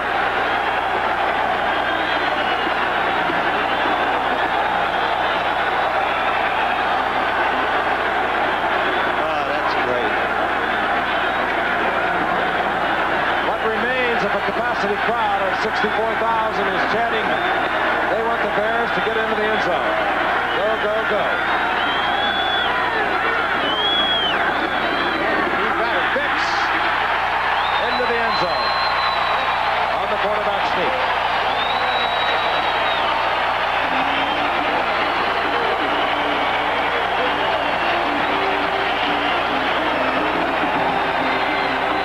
Abe Gibran, once the head coach of the Chicago Bears. That man was all muscle at 270. At 300, he says, I'm a fat slob, but I can still coach. He knows, he's a marvelous man. And he knows every restaurant owner in this country. Well. Here's Bob Thomas. Kept this game off for the Bears tonight. 36 seconds remaining. Really, Thomas drills into the uprights. What a convincing victory it turned out to be. A new team in the second half, the Chicago Bears. Thomas spanks it into the end zone. There's Gary Davis. He's smart. You better cover it. He's smart. Look at this strategy session. They got a big play worked out. What he should do is quarterback sneak and fall down, run out the clock. 36 seconds left. Don't get anybody hurt. As I said earlier, you mentioned Bart Starr, the Green Bay Packers. Well, they'll be in Tampa Bay on Sunday. And as I mentioned earlier also, Chicago will be at Minnesota. Frank, Tampa Bay had the ball for 3 minutes in this quarter. Chicago for 11 minutes and 16 seconds. Messina put it in the air. The philosophy, I'm sure, is to maybe get Messina used to a little NFL action. He had one passing attempt as a rookie a year ago. Yes, he did. There's his man, Roland Harper. He didn't play a lot, but he played effectively in there. And Peyton played effectively in the second half when they started to roll. And Peyton patted him on the helmet, said, thank you, big fella. Unnecessary roughness, number 58, first down. Jerry Muckenstern feeling his oats. Yep, he kissed that wood pretty good there.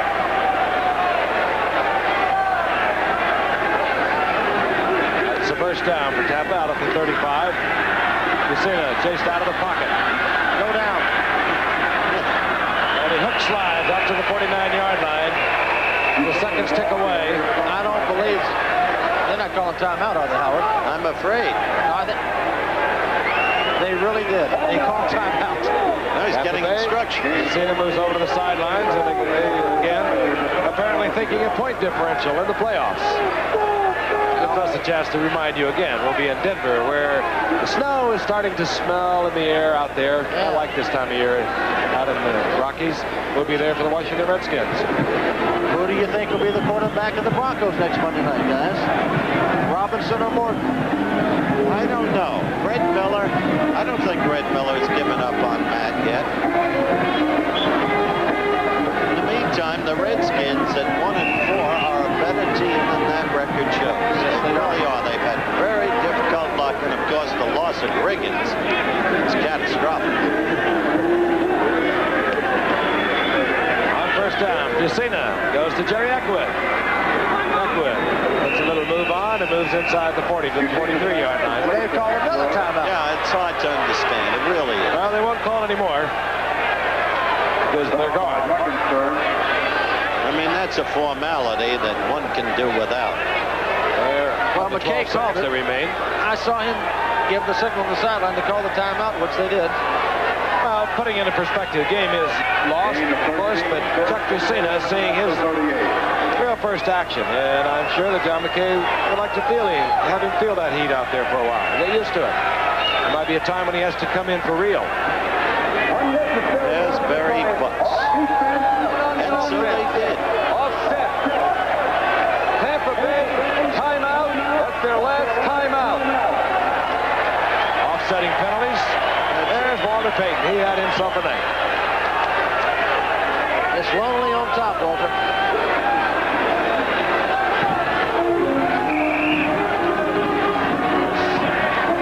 Could be the final play of the game. 12 seconds remaining. Unless a stop could be in completion. Cena puts it up, and it is stopped. Oh, they got a flag down there. The flag is down. Personal The foul. 17-yard line. Personal foul against the Bears against Jimmy Giles. And the penalty should start back at the line of scrimmage, 15 yards. Jimmy Giles, the leading receiver for the Bucs a year ago, and a great all-pro at that, has one reception on the night for 5 yards. Well, Howard, maybe McKay knew what he was doing. Foul, unnecessary roughness, number 45. Defense, first down. Larry Pensick. The personal foul for the Bears. Chicago tonight penalized 105 yards. Tampa Bay penalized 90 yards.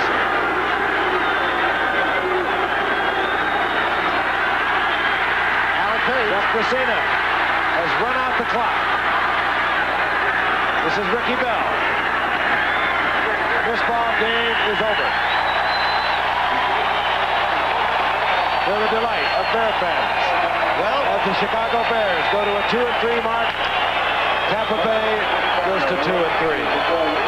And there is a man who had himself a show tonight. He really did. And quite fittingly, the last hit was made by Gary Fenton. It ended as it began. Stay tuned now for ABC News Nightline, 30 minutes after the game, or 11:30 on the West Coast over most of these ABC stations.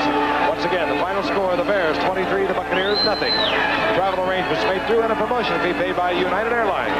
United flies more people to Hawaii than any other airline. That's what friendly skies are all about. This has been a presentation of ABC Sports, recognized around the world.